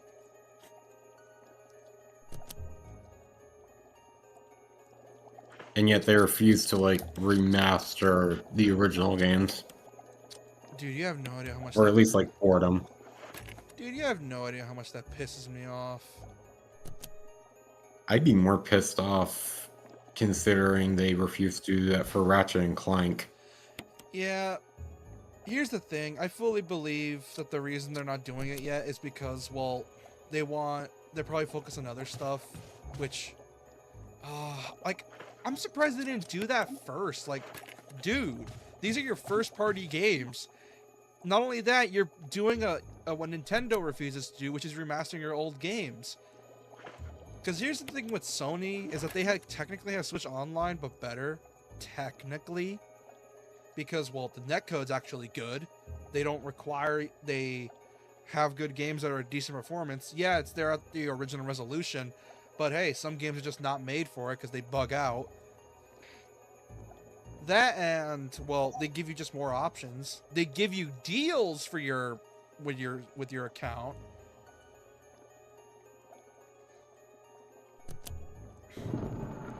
So you can't tell me it's not worth it. Oh, what the fuck? That's a wasp. That's a wasp. That's a wasp. Fuck off. It's kind of funny hearing you talk passionately about something, or be laughing and then just suddenly go, what the fuck? Or just be scared to hell. Yeah, that happens randomly. My brain would just... That would happen randomly, and I don't know why.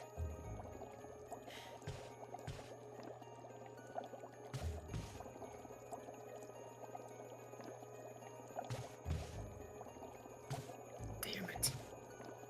Okay, now what the hell is with this crest thing?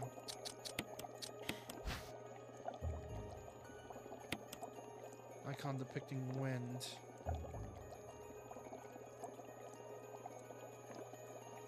God, I keep forgetting how good this game looks. Because this game has a really good art style. Like RE1. Because holy shit, can you do some really cool stuff with this.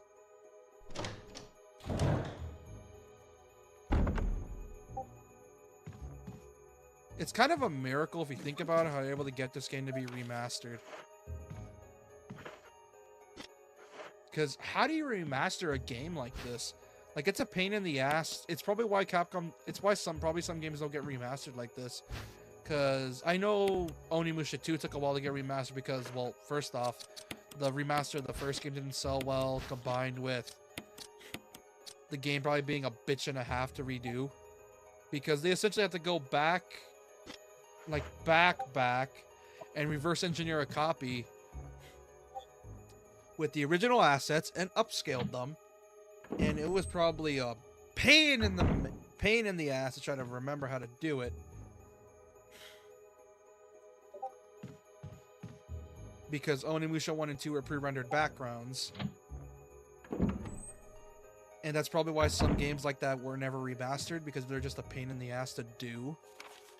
Like, for example, one way Capcom fixed this is that what they have for this game is not true widescreen.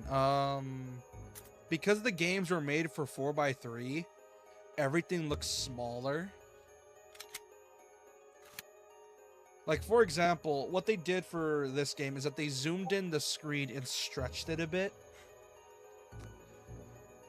So things look a lot bigger than they appear.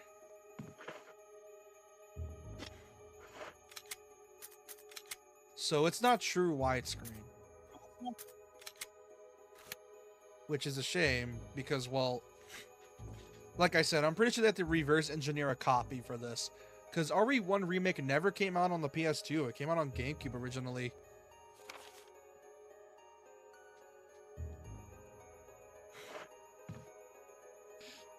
It was originally a GameCube exclusive because Nintendo made a deal with them at the time to release some of their games on GameCube.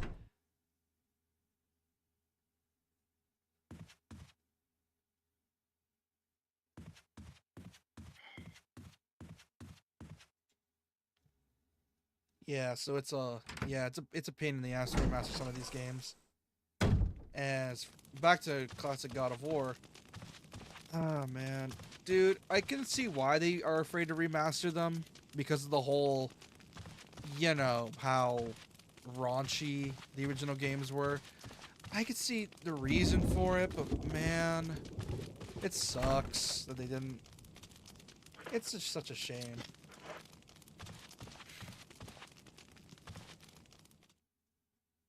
Because I know they can definitely remaster them. The problem is, like, the whole thing with, like, you know, the mini games and shit. Because they could definitely do it thanks to the fact that Ragnarok sold really well. I remember back in the beginning of the year, there was a lot of rumors for a God of War remaster collection that held, like, the 1, 2, and 3, plus the PSP games with Ascension. And people were like hoping there was remasters of all of them, but nope, that was unfortunately not the case. Instead, there was like a little bit of a thing for God of War Ragnarok where, yeah, they just made like a costume pack, a free update that was like meant to show off like a new skin, like a 25th anniversary update. Or 20th anniversary. It sucks, but I understand why. But come on. You could at least done more than just a skin. Because Ragnarok is a good game, but it's not that amazing. Is it great? Yes, but it's just not the best one.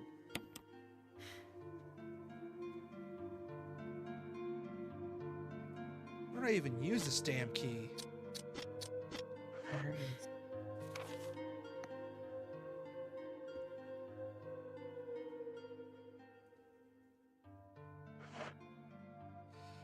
Oh god.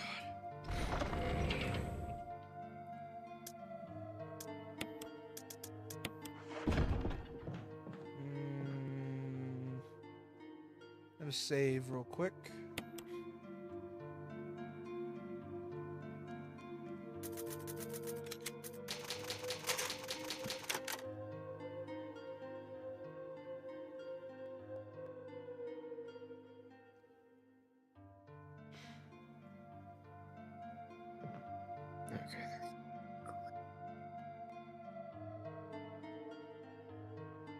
But yeah, also in terms of Ratchet and Clank, dude, I want, you know what's the Ratchet and Clank games I want remastered?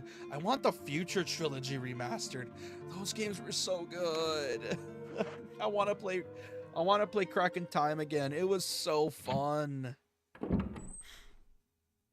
All the Ratchet and Clank games deserve to come back. Yeah. Yeah, like, I get it. We got the remake of 1 and Rift Apart, but come on, we need Nexus. We need Nexus, Crack in Time, Up Your Arsenal, Like so many, all the Ratchet and Clank games are great. Like the games from Ratchet and Clank range from good to amazing. There's not really a truly bad Ratchet and Clank game. Like we need more of them.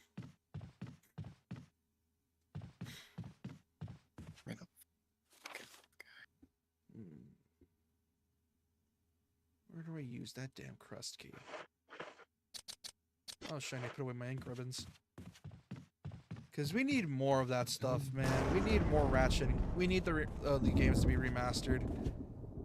I wonder if they're ever going to get Bloober Team to remake the games. That's probably it.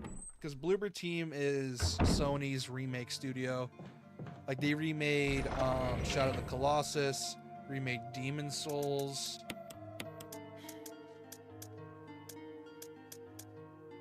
Like, I'm not surprised if they're working on a remake of some of Sony's games. Like, classics.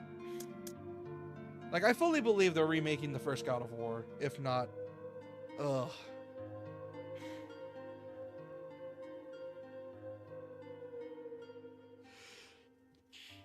Well, that's kind of the weird part with most game studios and their development studios. You can almost always guess something that can be the case, but whether or not it's actually the case is always like a friggin' toss-up. Yeah, that's the unfortunate thing. You sort of gotta guess with it. Like, for example, I didn't expect MG4 to be done by Platinum Games, of all people.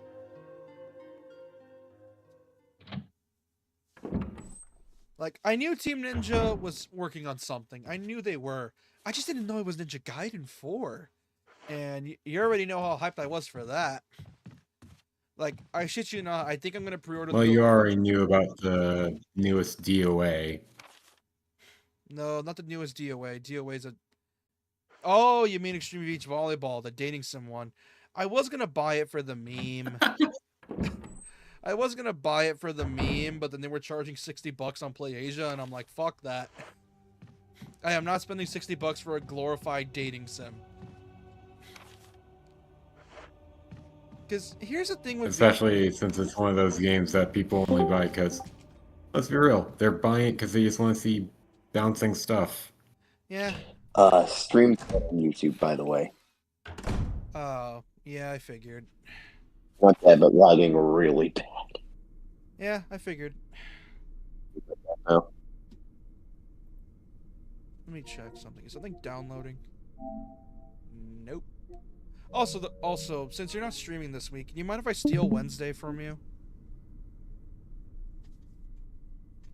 Hey, dude. Since you're not streaming Wednesday, You can steal whatever day you want, except for Saturday, because I'm stealing that. Yeah, because since you're not streaming this week, I was hoping, because the Rito remaster comes out tomorrow, and I'm hoping if I can stream it for the week, for the day. Yeah, I don't care. Yeah, because I've been meaning to stream the Rito remaster since we streamed the first one, which... God, that glitch was so... No, in exchange, you're sending free Date Everything on Monday. Oh, yeah, Date Everything. You're talking about it right now in the chat, which... The fact that they got 102 different voice actors on board is insane. If they somehow got Matt Mercer and Troy Baker, I'll be shocked. They fucking what? Wait. If they somehow get... I haven't seen the full list. I've just been looking at voice actors as I unlock objects. But they have Ray Chase, which is surprising. They got Noctis, they got Joel, and they got Leon Kennedy. Let's go. They also got Bryce Papenbrook to voice a clock, which I can't stand. Why can't you stand and playing a clock with multiple personality disorder, apparently? And you're upset because of that, about that, because why? I don't know, his character's just a douche and I like pissing him off. It's fun. Nice. Also, I'm hoping to marathon the entire series. I also like pissing off the toilet because he's also an asshole. Pissing off the toilet. Do you also no well, he's kind of meant to kiss your own, so... The toilet thinks he's a rapper for some reason.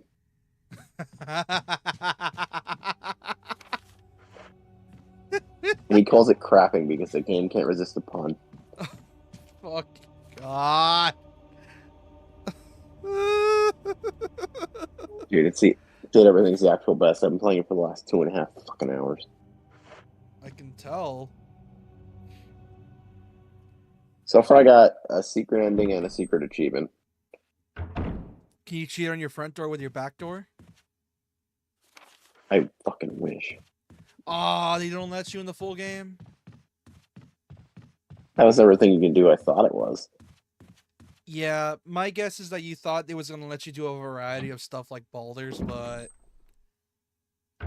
Well, certain characters like that have like multiple instances in the house, like doors, windows, and boxes, are just one character, but you can get different combos did you? They probably you probably thought you could like combine and certain achievements and stuff, depending. I think you probably thought you could combine endings and shit. Like combine like you can get like certain like unique endings. You combine certain characters. Well, there's a bunch of different endings apparently. There should be technically 102. Because they got 102 VAs for this fucking game. Which is fucking crazy. Yo, no shit, it's crazy. I mean, I think they've been working on this since like it's like been a passion project for a bunch of different VAs since like 2016. Considering they got 102 VAs, I'm not surprised, really. Like apparently the funding came from a bunch of VAs just pulling their money together Oh, and they paid a because developer. everyone just wanted to do something crazy And they did. And they made one of the most weirdest VNs of the year. and funny, Oh. hilarious. Oh, 100. Oh, hell the fuck yeah, it's funny. It kind of reminds me of oh my god, what's the one in it? Ghost Stories where they just like where the VAs were just allowed to have fun with it. Yeah, but Ghost Story was a different story. Ghost Stories' whole thing was that the anime did so poorly in Japan that they just like brought it over here and it's just like, fuck it, this anime failed in Japan, do whatever you want with it, just make sure to keep the plot similar somewhat, and they're like, sure. And then Ghost Stories became technically the very first abridged series. Technically. They've said the F word several times, so I'm assuming the game has a soft M. Probably. They didn't really get it rated because indie game, expensive. Yeah, but wait, doesn't Steam automatically do it for you? Which it's on Switch, so I figured you had to get it rated for console usually, unless Nintendo killed that rule. No, I think you still gotta get it rated. Let's see what its rating is for Switch. Hang on.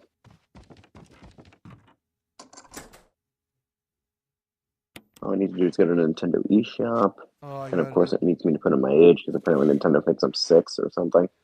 Alright, time for a boss. Oh, I know this boss. It's the giant fuck-off spider. I knew Oh yeah, I it! can get Borderlands Game of the Year edition for Switch. Oh, never mind. It's the snake. Holy wow. A pep would be Okay, proud. Okay, Nintendo.com. How do I look up specific games here? You're pissing me off, boy. Oh, it's following me! It's following me! Fuck off!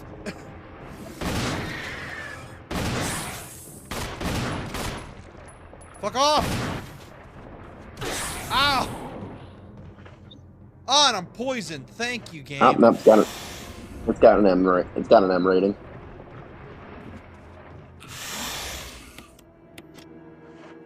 It is apparently for some reason cheaper on Switch, which is honestly surprising. Oh, but you can only get the DLC on Ah, you don't like that, huh? you can only get the You don't like that, huh, you son of a DLC bitch? on PC. That's interesting. You don't like that, huh, you son of a bitch?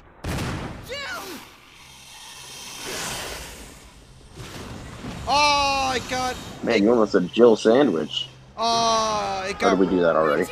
It got Richard. By the way, did I miss the Jill sandwich bit?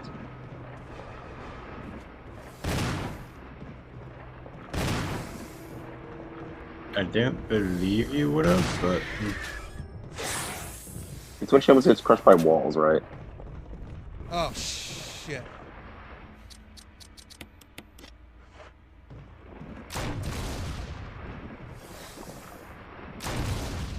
Oh, Oh, son of a bitch ran away. Anyway, I got to go because I need to go to bed. So, night, guys. Will you take the In it. assault? Will you take the assault shotgun? Yes. Fires 12 gauge shells. A Star's custom arsenal, also Rich's favorite. Well, at least I got the cool shotgun. I'm farming a bird for runes. Oh shit. I'm poisoned and I gotta go. Well, but at least I know this. At least I know the cure for the snake bite. Problem is, can I make it over there? How did I hit you?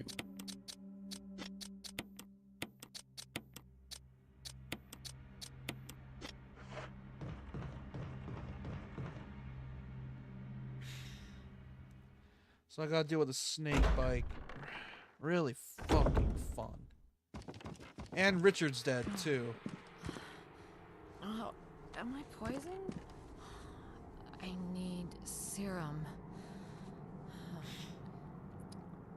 You only got hit by a giant freaking snake. And luckily I know where it is. Let's just hope I don't die before I get there.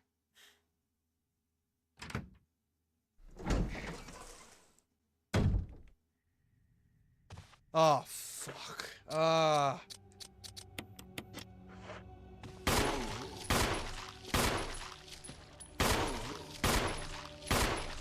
Knock you down.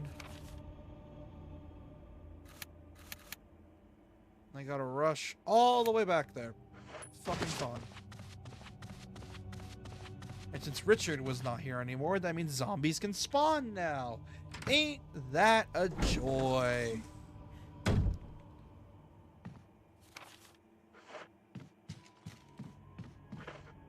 Let's hope I don't kick the bucket before I get there.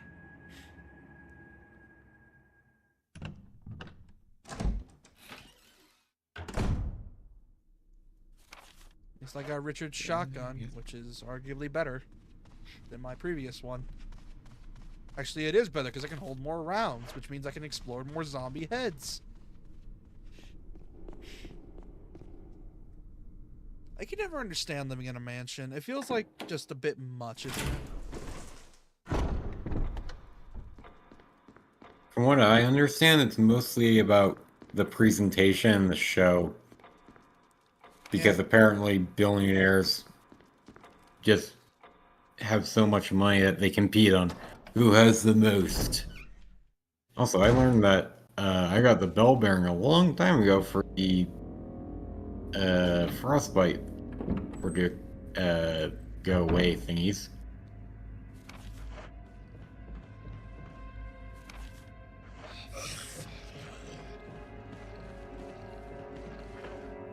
Okay, leave me no choice, game.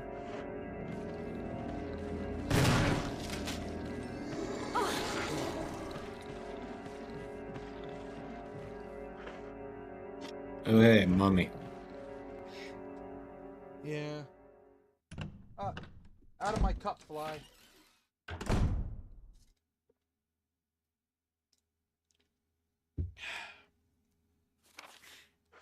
God, I need to play Labyrinth of the Demon King again someday, because holy shit, was that game terrifying.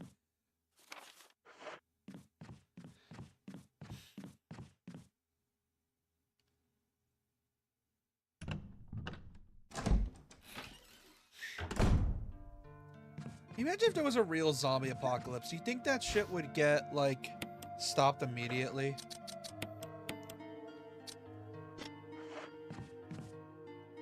Well, it would depend on where it is exactly, because most governments likely would not run the risk of it lasting too long, and would probably just either send in assassins, or if it had gotten to be too far or too much, they would just send a bomb. Yeah, so, like, our Raccoon City, the problem. Got it. I don't know, I feel like it would be like a Dead Rising situation where it wouldn't spread too far, but the incident would be well known enough that there's actually a fear of it.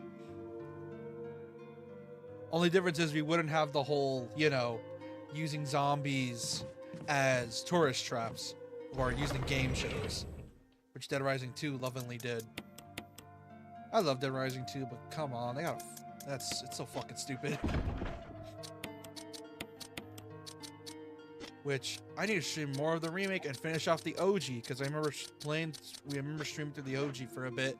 Never came back to it, even though I promised to beat it before the remake came out, which is a promise I usually break every time a remake is coming out. And so I'm hoping not to break it with MGS3.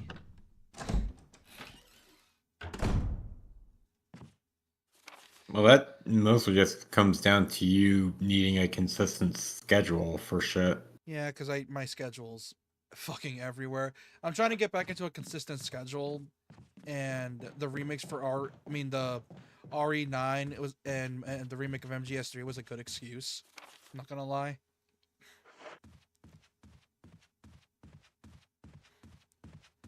Like, those are decent enough excuses for me to have a reason to come back to these games. That, and, well, I hate my original playthroughs of MGS, because, they were back when I was barely starting out, and I sound really fucking obnoxious. That's always going to be the case when you're hearing the voice of your younger self. There's no avoiding it. That was when I was still green and less edgy.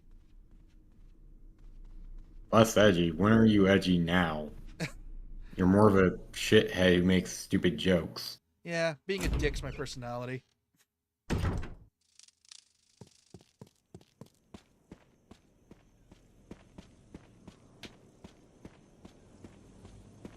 Yeah, because most of my recordings revolved around to the typical, like, intro, do funny stuff. And it was back when I binged Mega Man, which... Oh, dude, I'm still scared. Because once I'm done with Shantae, I gotta go back to either Gunvolt or Mega Man, and I'm afraid of going back to the Mega Man fights.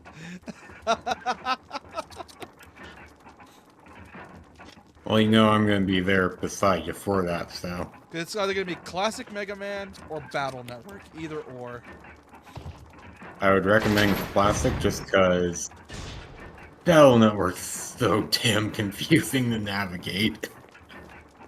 Like, once you start learning the areas, it gets better, but... Oof.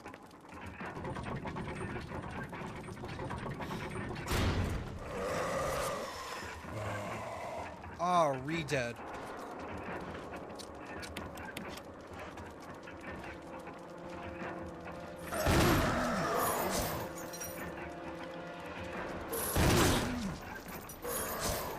Oh yeah, you also have X5 and X8.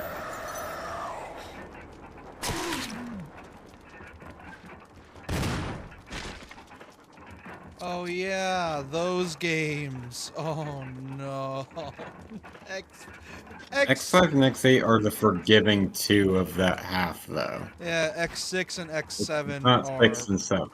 X6 and X7 are dog shit.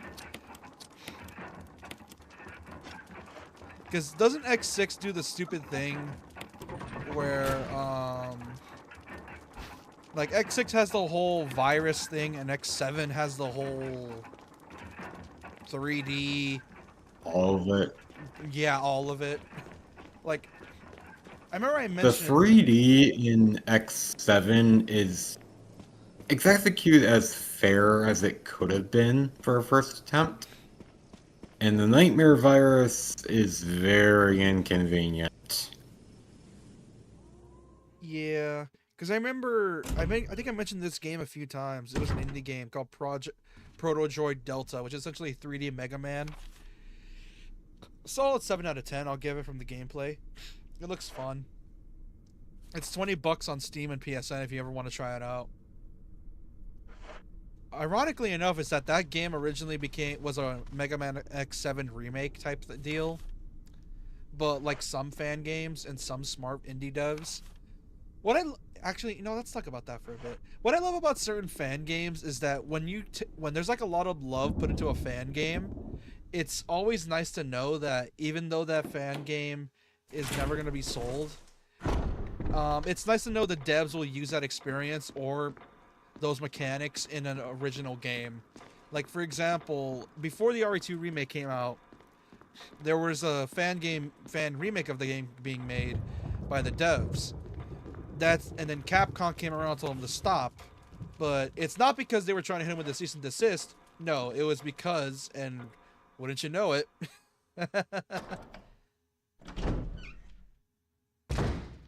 yep, they were working on RE2 remake themselves. So, but the Capcom was like, we're not gonna let your work go in vain, so we'll let you have a sneak peek of the remake. And I'm like, based Capcom devs, based as fuck, because they've been working on the fan game for a few years now at the time. So when they were told to shut it down, Capcom was like saying, don't worry, we're doing the remake ourselves, but if you want, we can loan you some devs and you can redo your game into an actual game, like a proper indie game. And because of that, we now got a game called Daymare, which has 2 games, and there's probably a 3rd one already in development.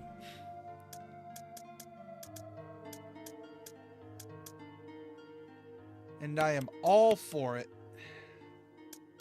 because I like Daymare, despite it being very rough around the edges, but it has a lot of soul.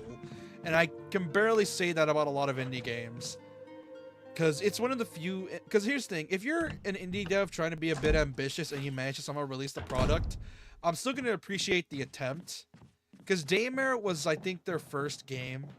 And it was their first attempt at, like, over-the-shoulder survival horror. And I will always cherish devs that are not afraid to be ambitious and manage to pull it off somehow in their scope. Because indie games are just getting bigger nowadays. Because the engine, like, the tech is just getting easier to work with.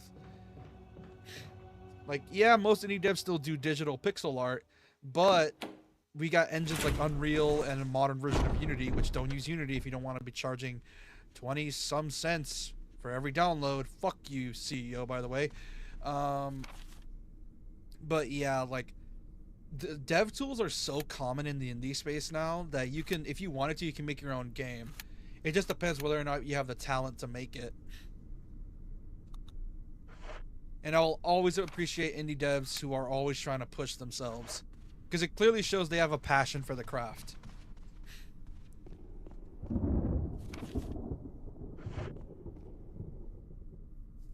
It's why I also love the hack and slash space in the indie genre as well, because there is a few indie hack and slashes I do have, and they're really good. Like, for example, there's one of them I have called Metal Age, which is really good.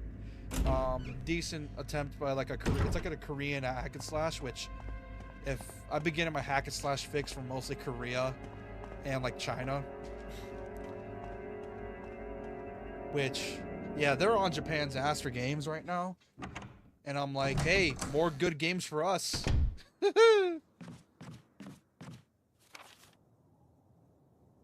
I think once I'm done with, like, currently with Hollow Knight, because I want to get the achievements I've already got on the Switch version, I'm just going to go to the other indie I downloaded today, One Shot.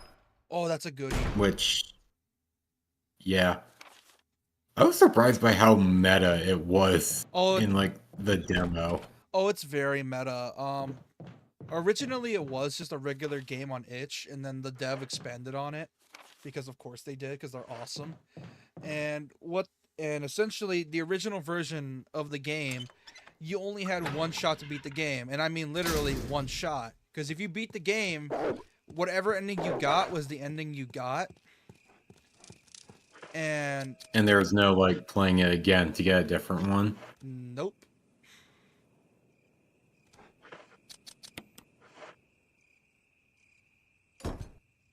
Yeah, and that's it. You would not be able to boot up the game, like, at all. Like, the game was just locked to your PC. The only way to play it again is literally either making a whole new Steam account or just YOLOing it and just hoping it works. I hope you get the ending you want, I meant. Either way, ooh,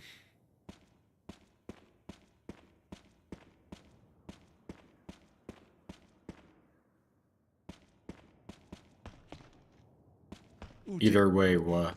either way, like you get what you get. That's you get what you get in the game, and that's that. There is no like second chance. You literally only have one shot, or else you were fucked in both ways to Sunday.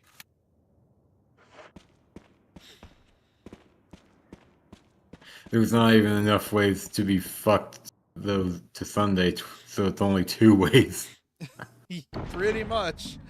So I'm glad the dev is making their own game about it, like an actual proper, like proper game you can replay over and over, because it shows that they really do love the idea and really want to go through with it. And I'm all for them going for it. Like I said, I'm all for indie devs pushing themselves. Like, I'm all for it. And I will always appreciate the attempt, no matter what happens.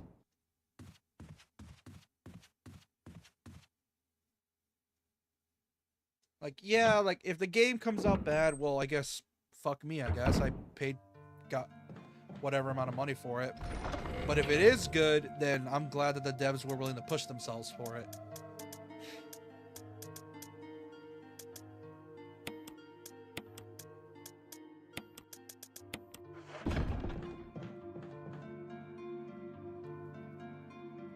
Which, if I ever do get back into Mega Man, I probably will stream X5, skip X6, because that one's dog shit, and then download Proto Droid Delta to replace X7, and then move on to X8.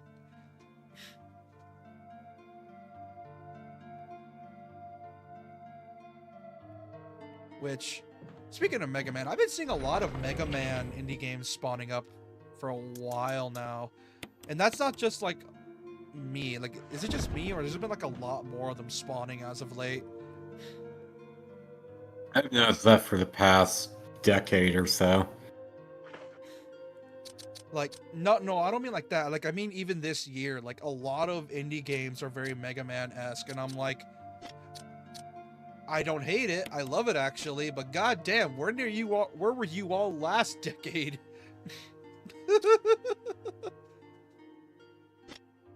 Like, we could have used you all those years ago to satisfy our boredom from not getting Mega Man 11 or 12 or X9 or ZX3. Which, Capcom, just hire back Inti. They clearly want to make another one under you, so just give them the chance. Like, at this point, it's just you being mean about it. Like, come on. Yeah.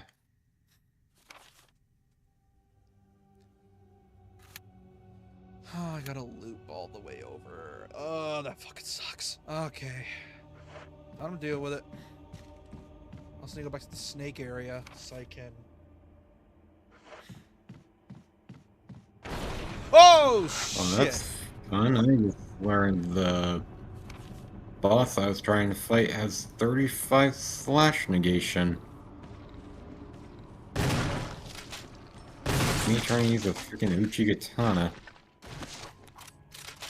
Also, I recommend if you have two... Also, did you know about the whole fact you can dual wield? Or did you already know that? Oh, I already know that. It's just... It doesn't work with my brain.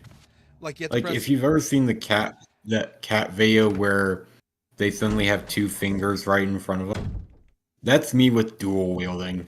Yeah, because pressing L1 when you're so used to pressing R1 and R2 is so weird, right? Well, I have it mapped to where the weaker attack is square and the stronger attack is X, so... Why do you have it mapped on X? Because it's easier for my thumb to hit it. Like, if I have it set trying to go for the weak button, a weak attack button, then that means the knuckle of my thumb is resting right on the strong attack, and I can just pull back for the strong. Oh, okay. I see what you mean. Yeah, I just stuck with the basic R1, R2.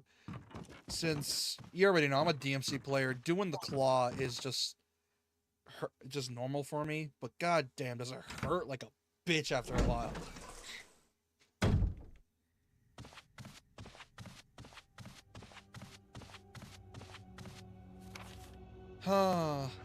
Also, I still firmly believe in my theory that FromSoft's trying to trick Soulsborne fans into thinking they like character action. I still believe that my theory.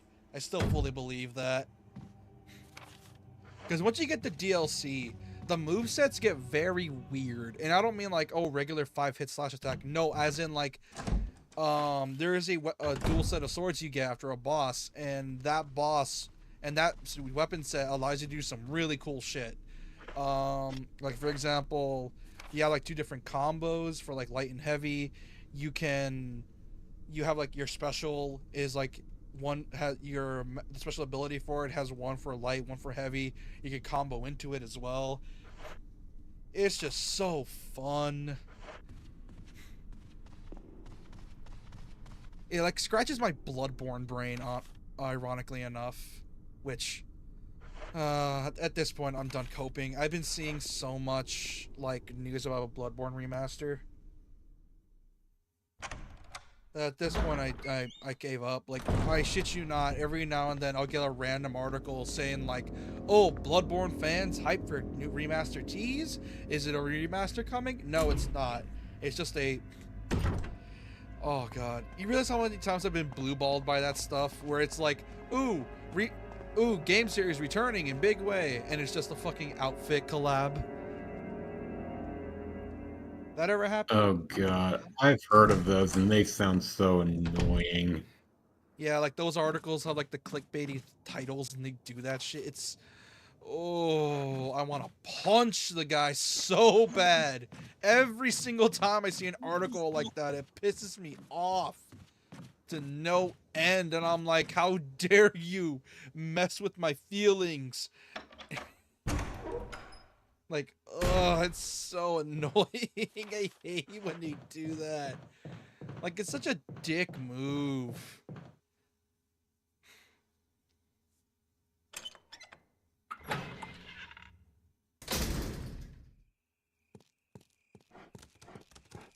The hell's a bewitching branch? You'll figure it out. I'm looking at like a wiki of things, so... Yeah, that'll do it. Now, what's in here? This is Brad. If you can hear me, just give me a sign. Anything. Jill to Brad, can you hear me? Shit, it's broken.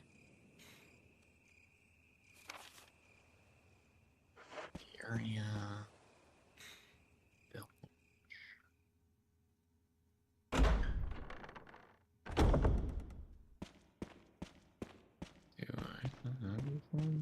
I still like that video short I made for Mega Man Zero. I think you commented on that one, where it's like I survived a icicle trap, and then I'm like, oh my god, how did I do that? Then I immediately replied, I am Jesus, and I die immediately to an ice trap. Barry? I know which one you're talking about. And I can't bring that up anytime you would, like, get a little in over your head. Because usually that's the way you die.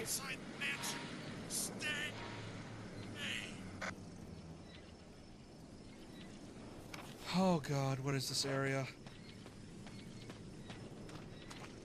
I've never gotten this far before, it's so weird.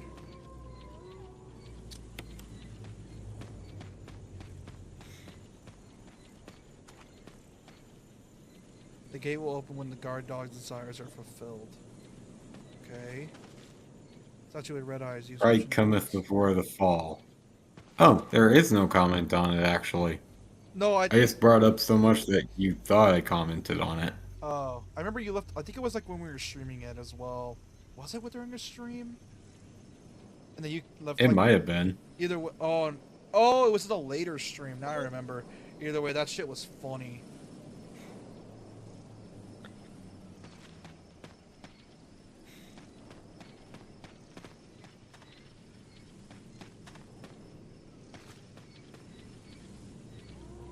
And the funny thing is, you were trying to build up momentum, but kept losing in the process.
Fuck.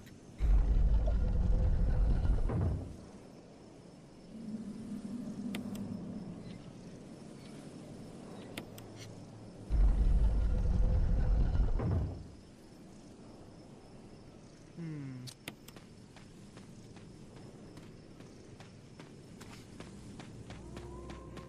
Hold on, I'm gonna look up something because I know this game has multiple routes. Uh.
Oh, that requires getting Barry's Magnum. I don't even know where the fuck his Magnum's at.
Oh, this is so weird.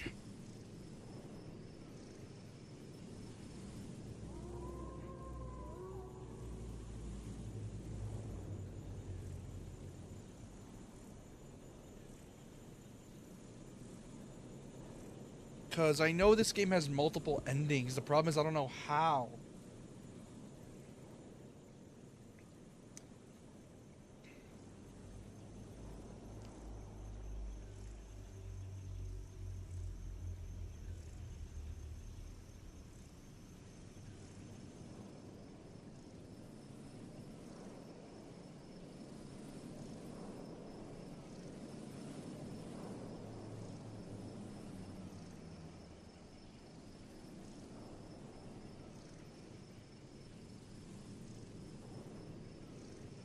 Because the canon ending for Resident Evil 1 is that the mansion gets destroyed, and Barry and Chris and Jill make it out along with Rebecca.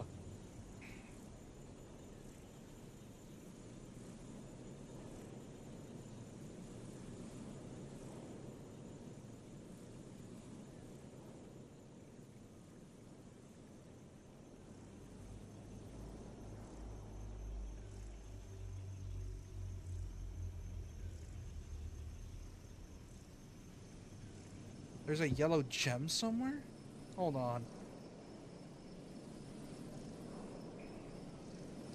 Hold on, I'm getting out the guide. I have no choice. Hold on.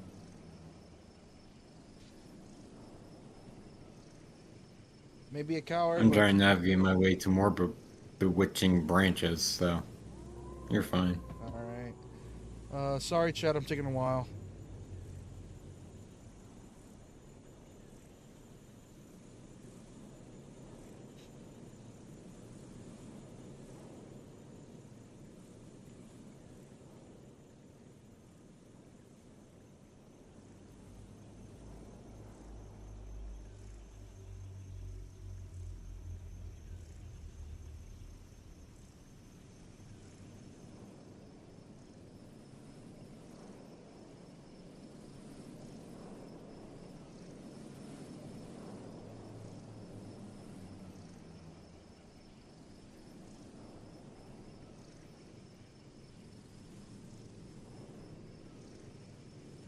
I'm trying to find where to find it, but it's not telling me.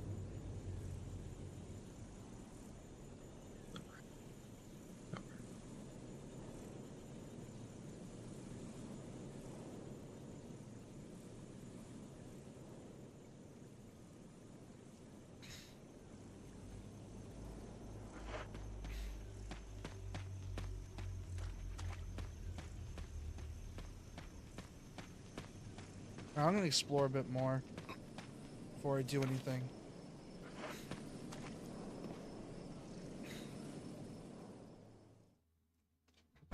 Because I need to get like certain stuff first. It's gonna be a pain in my ass.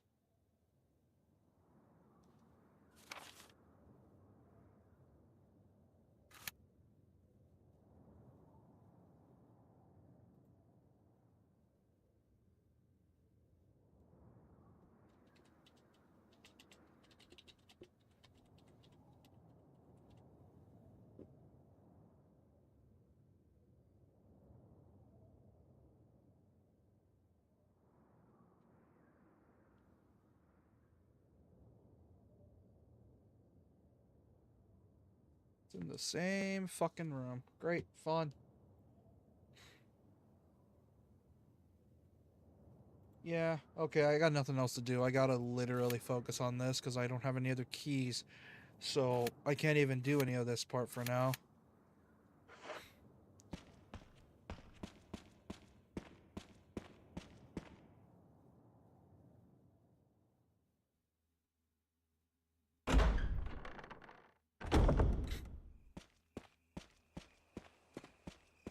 Oh, hell, there's dogs here.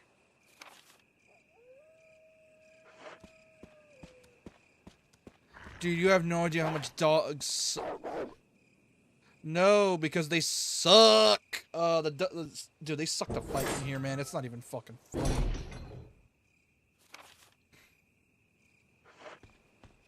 Okay, so I need to get to... If I want to save Barry, I know you have to save him to get the good ending, and you gotta save Chris as well. It's a pain in the ass to do, but it's worth it in the long run.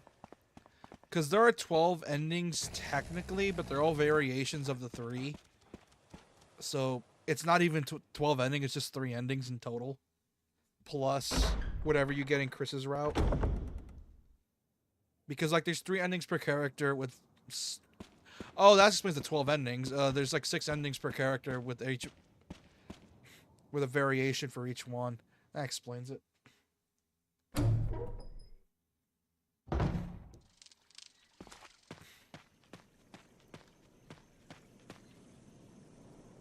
Signpost. Each direction is accompanied by corresponding destination. North, Valley of Destruction.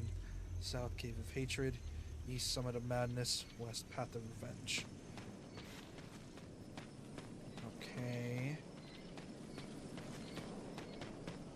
Where? Oh, that tells me the solution straight up. Hold on.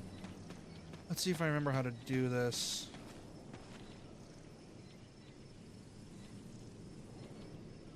Alright.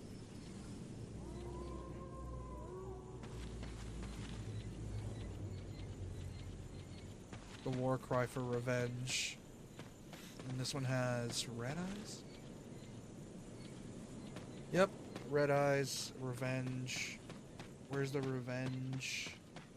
Revenge is south, I think.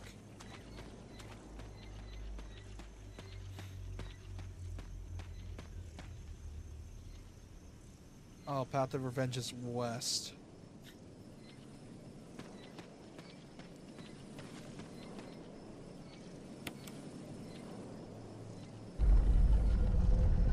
Okay, good. Path of Revenge is west.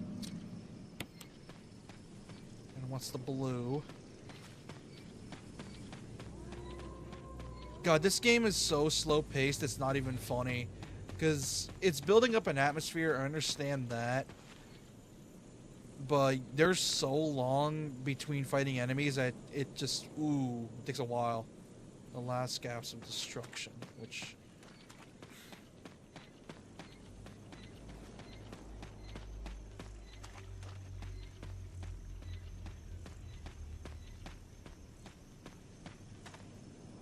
Valley of Destructions is north.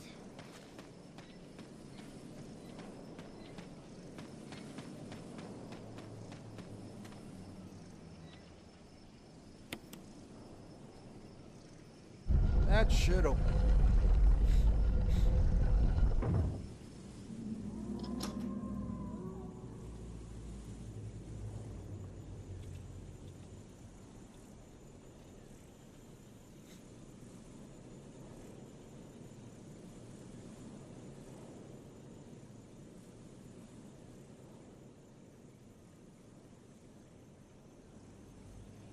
Okay, oh, are you shitting me? This is...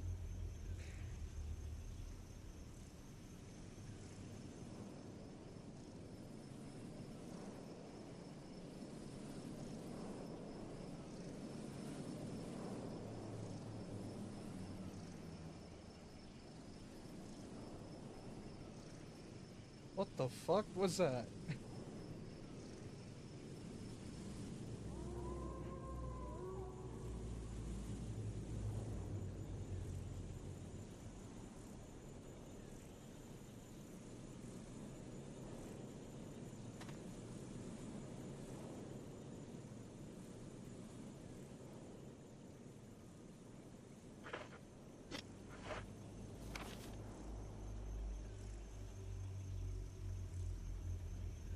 Oh, it's in the basement. Oh, God.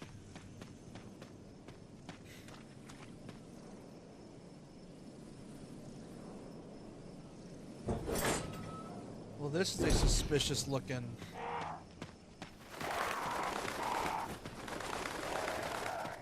Oh, what the hell is this?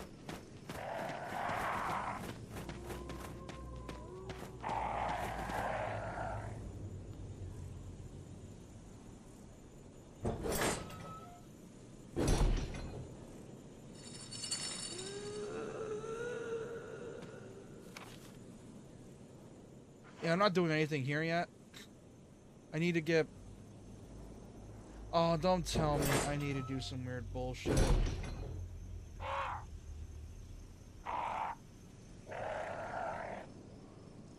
I need to find the revolver.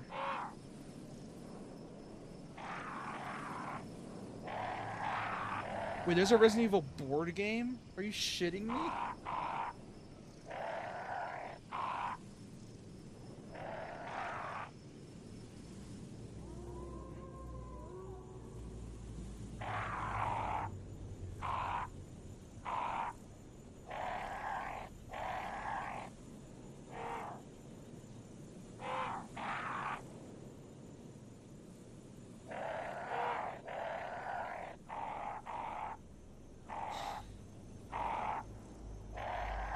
Hold on, I'm looking up a guide, looking this up. Oh, 3, 1.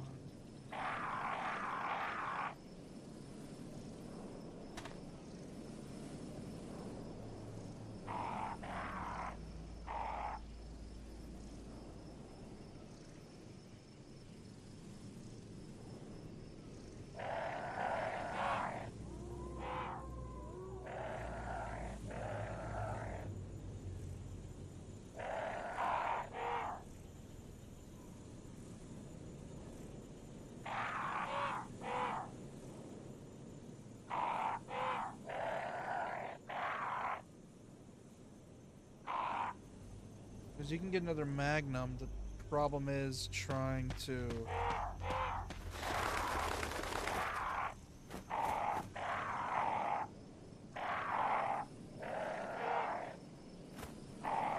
Okay, I'm gonna see if I can go save real quick.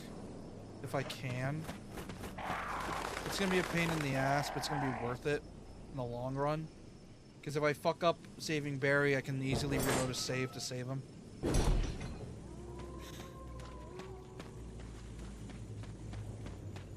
Because I need to do some very specific stuff. It's a pain in the ass to do, but hey, better safe than sorry. Because there's been a lot of walking and running around as of late in this game, and it's getting annoying at this point. Because I can only tolerate classic RE for so long. Because I'm so used to modern RE, which is like the pacing's much more faster. Like RE4, 5, and 6. Like classic RE tends to just... I'm not gonna say it's boring, it's not. It's just, it tests my patience every now and then.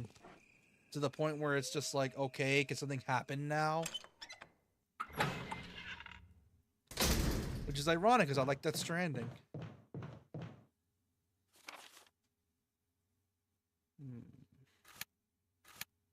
Oh man, this part's such a pain. Because then I gotta loop, and it's so annoying. I hate looping. Backtracking sucks, and I hate that my memory's shit.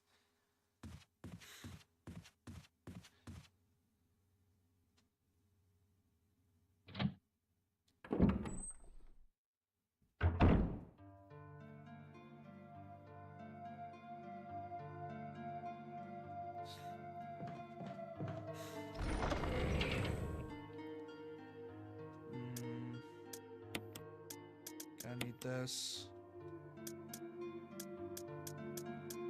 Put this away. Then... Oh, this is my last ink ribbon too. Fuck. Well, I gotta make this count. Or else I'm starting way back.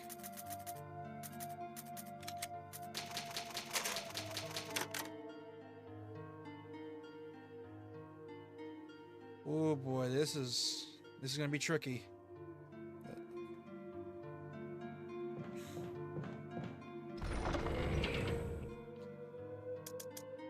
Oh boy.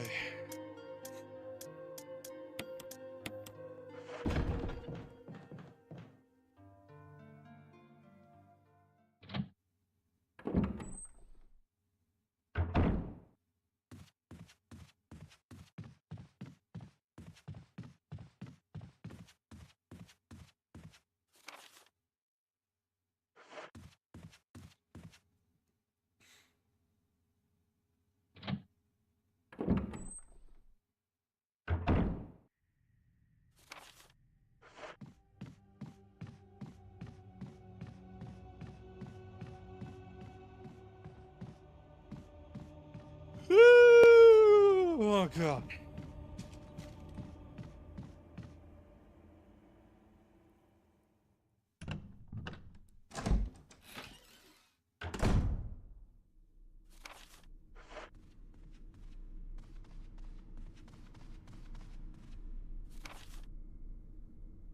Oh man.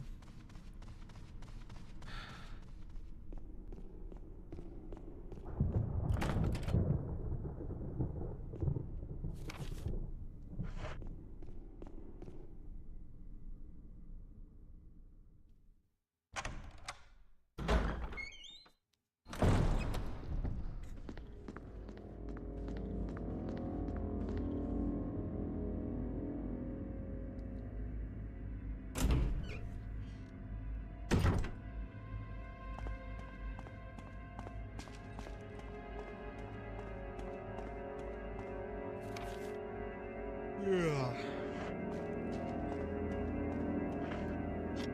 I got that. I can get the Python, or not the Python, but I get a Magnum at least. So I don't gotta worry about dying.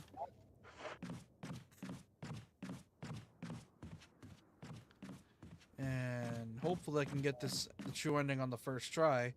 Because the true ending requires you saving Chris and keeping Barry alive till the end.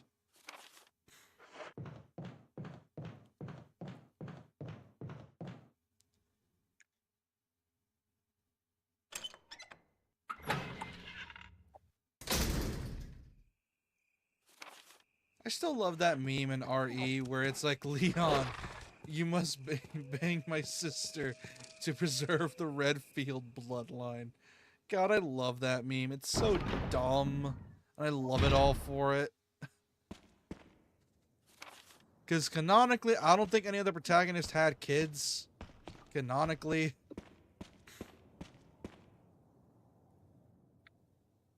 And I find that so funny for some reason.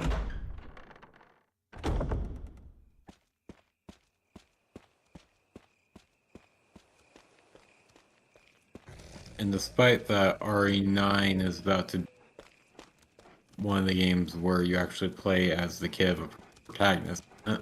Presumably so. Presumably. Because I talked with Doc about it, and he said that there's a lot of people in RE named have the last name for Ashcroft. Some fans are assuming it's a character related from Resident Evil Outbreak, which is a very obscure RE game. That not a lot of people know about. Capcom, people want Capcom to remaster because Outbreak. If you don't know, Resident Evil Outbreak's a very much a game ahead of its time because it was essentially a 4-player co-op survival game, and if you think about it, not a lot of games from back in the day tried to do that. So unfortunately, Capcom was unable to make it sell because, well, the internet was just not there yet, so there was no way for it to work. Because, well, back then we were thinking, oh, no one's going to use their internet to play with friends online. They could just go to their house to play the game. Yeah, there's a reason. To be fair, that was before the internet became widely accessible and YouTube made things very much apparent that that kind of environment could thrive. Yeah, and they proved it nicely well, because what ended up happening is that well, obviously the internet popped off, multiplayer gaming became more widespread, and now everyone's like, "Come on, Capcom, release a Resident Evil Outbreak remake. You know it'll work." Because Capcom's been trying to make a multiplayer RE for a while now. Unfortunately, all their attempts at it have failed. Because a lot of their RE multiplayer games are pretty much just deathmatch.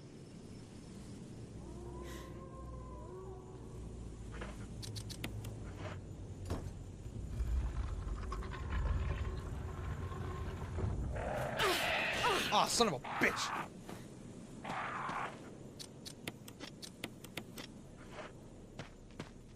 Goddamn crows.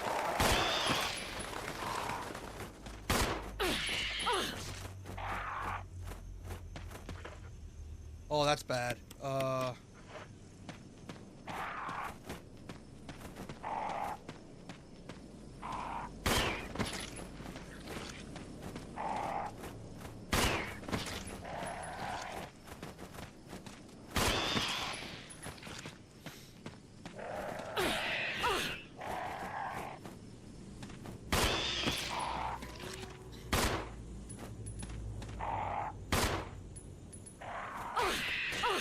Annoying pieces.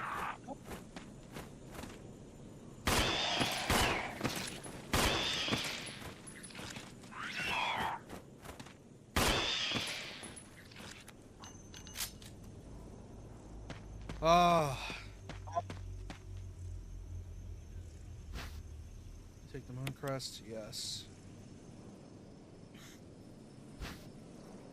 Star crest, yes. There's something carving 2 vertical lines across and 3 horizontal lines.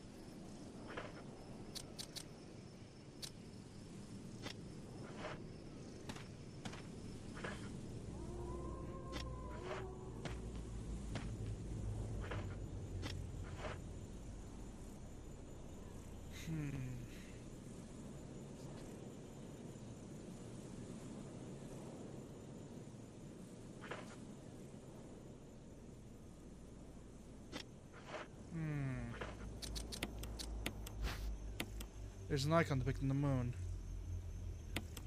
Oh.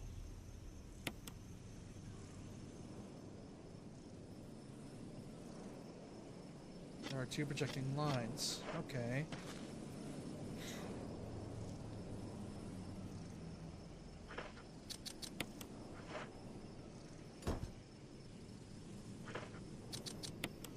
Examine.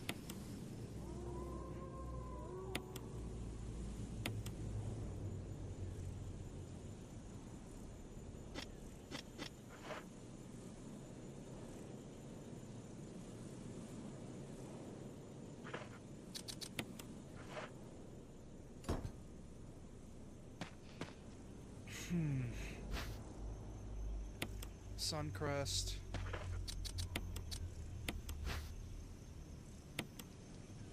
There we go. This is one of the easier puzzles. It wasn't even a puzzle, we just put in the slots in there.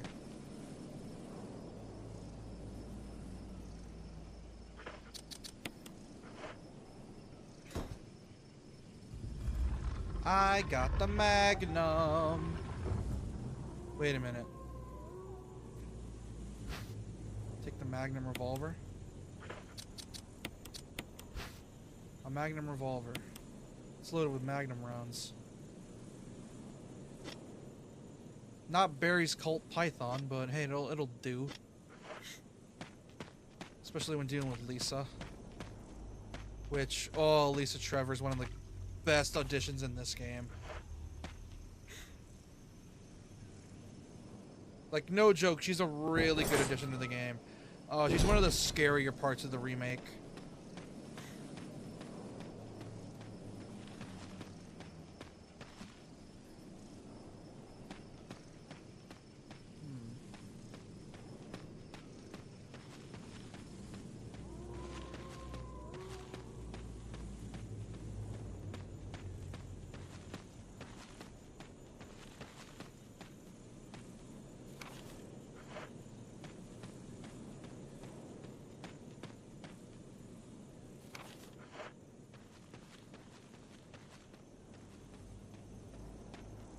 Come on, you fat bastard, go down!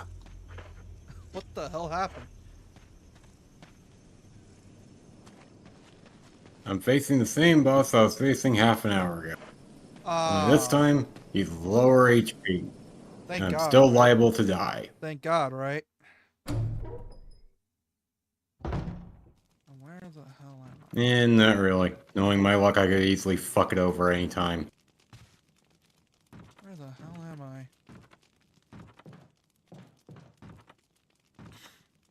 Map of the courtyard. Take it? Yes. Oh, this place looks cute. Well, Oh, the way of bonk is definitely the way to go. fuck. I'm gonna need a lightning spear dash. Fuck, this place is huge. There are items in here? Apparently so. Where are the items? There's a typewriter in here? This is upstairs. Please let there be ink ribbons here. Ink ribbons? Please? For the love of God.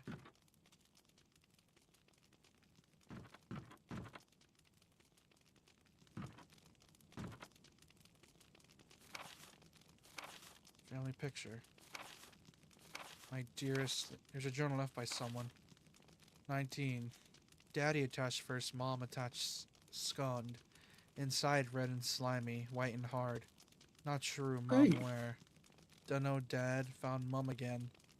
And attached mommy, she moved no more. She's screaming. Why? Just wanna be with her. Mom, Yeah. where are you? I miss you. Oh boy, this is Bad, scary, unnerving, uncanny. yeah, like I said, she's one of the more better additions in the remake, and she is. Let's just say this: it's one of the more depressing RE storylines for a reason, like very, very depressing. Now I know depressing storylines. Xenoblade 3 is full of them. Yeah, essentially, this is one of the more darker storylines of RE's history. because you start to realize just how much of an effect.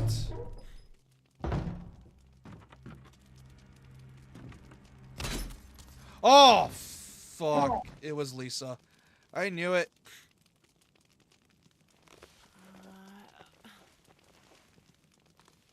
Yep, there's Lisa.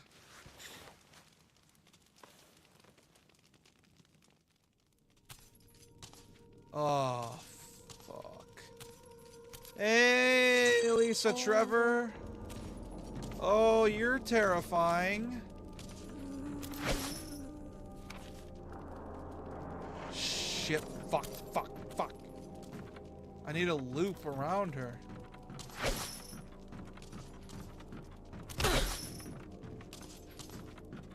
Move, you bitch.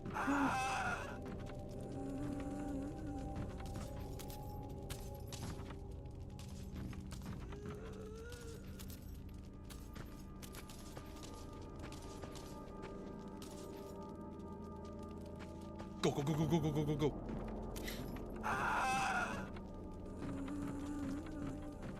You can't kill her, so you just gotta run.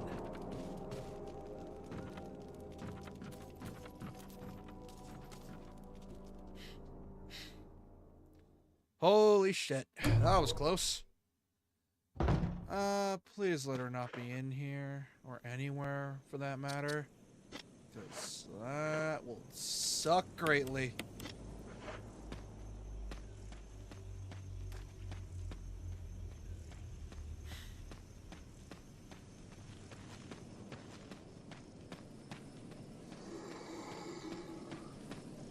Oh hell, what's here?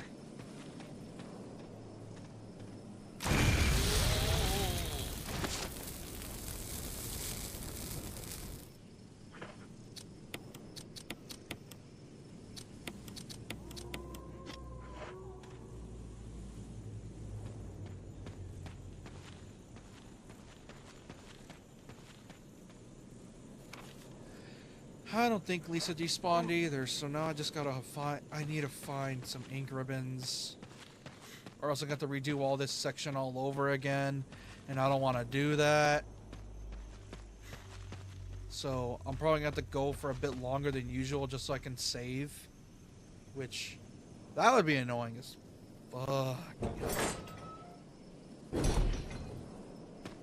Let's hope I find some ink ribbons somewhere, because I do not want to deal with this. Because like I said, I can only tolerate classic RE for so long before I start to get impatient. At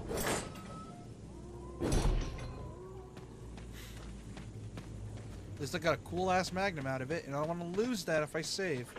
That, and I'm on caution right now, so need to be very careful. Because if I'm not, I'm at risk of losing all my HP, and I gotta redo this section all over again. Fun. Oh, fuck. Hell.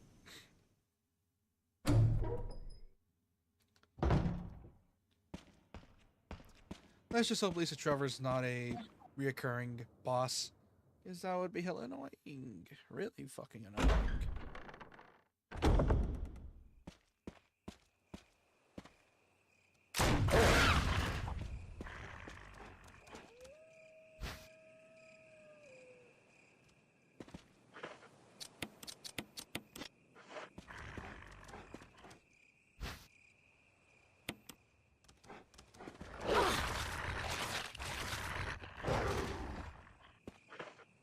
Oh, I'm so lucky I found a herb. I'm so lucky I found an herb. Fuck off. Fuck off. Fuck off. Fuck off, you butts. Ah! Oh boy. I am kind of stressing right now because I am... Oh boy. Ooh, this ain't good at all. You know what's even worse about this is that damage is randomized. That's bullshit. Yeah, either it'll take a third of your health or take only 1/6 of your health. Or 1/8. You never know. Ah, pre-rendered cutscene. Let's go.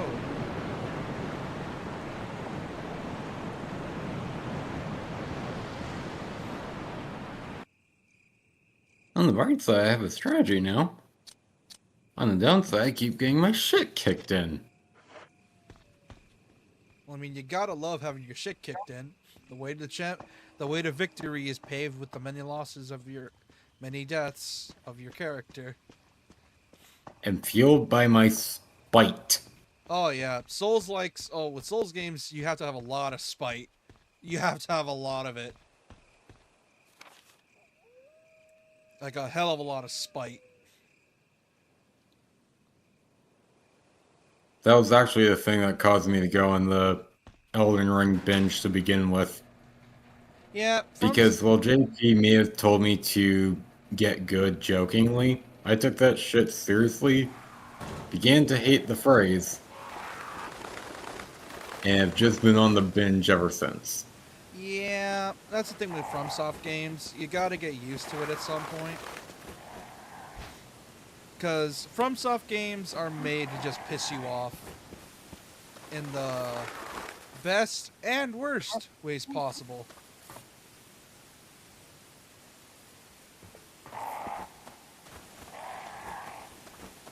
Oh, there's a fucking battery somewhere. The transparent creatures swimming in the water.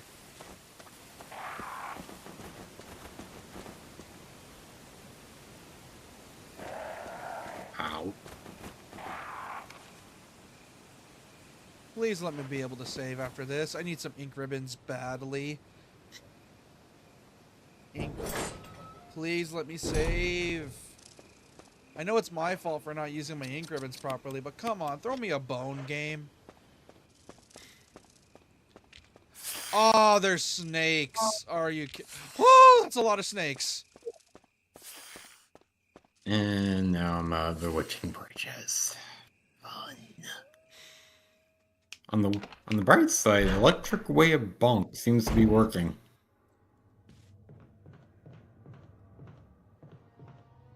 Oh, that's a lot of blue herbs. I don't like that. Please let this be a save room with ink ribbons, please. Oh, thank God.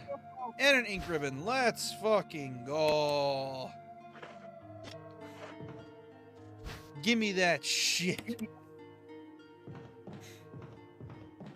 Any other goodies in here? Ooh, fuel to restore my thing. I was gonna put something away.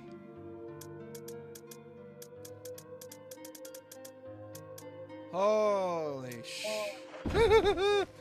Oh, God. I think I made some decent progress there. I fought a snake, got my friend killed. Now I gotta go save Barry's ass, met Lisa Trevor, and had to fight my way through a courtyard of snakes and dogs. Ain't that a bitch?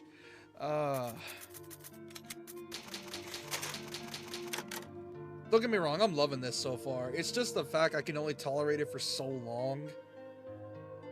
Because this game is great. I fully recommend it if you ever get the chance to buy it. It's really fun. That, and it won't stress your PC out because it's a, you know, a remaster of a game from 2001.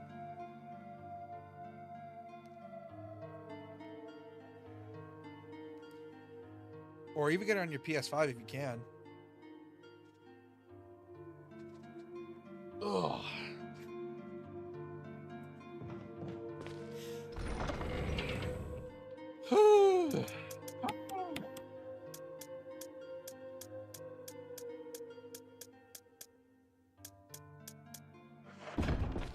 Oh, God.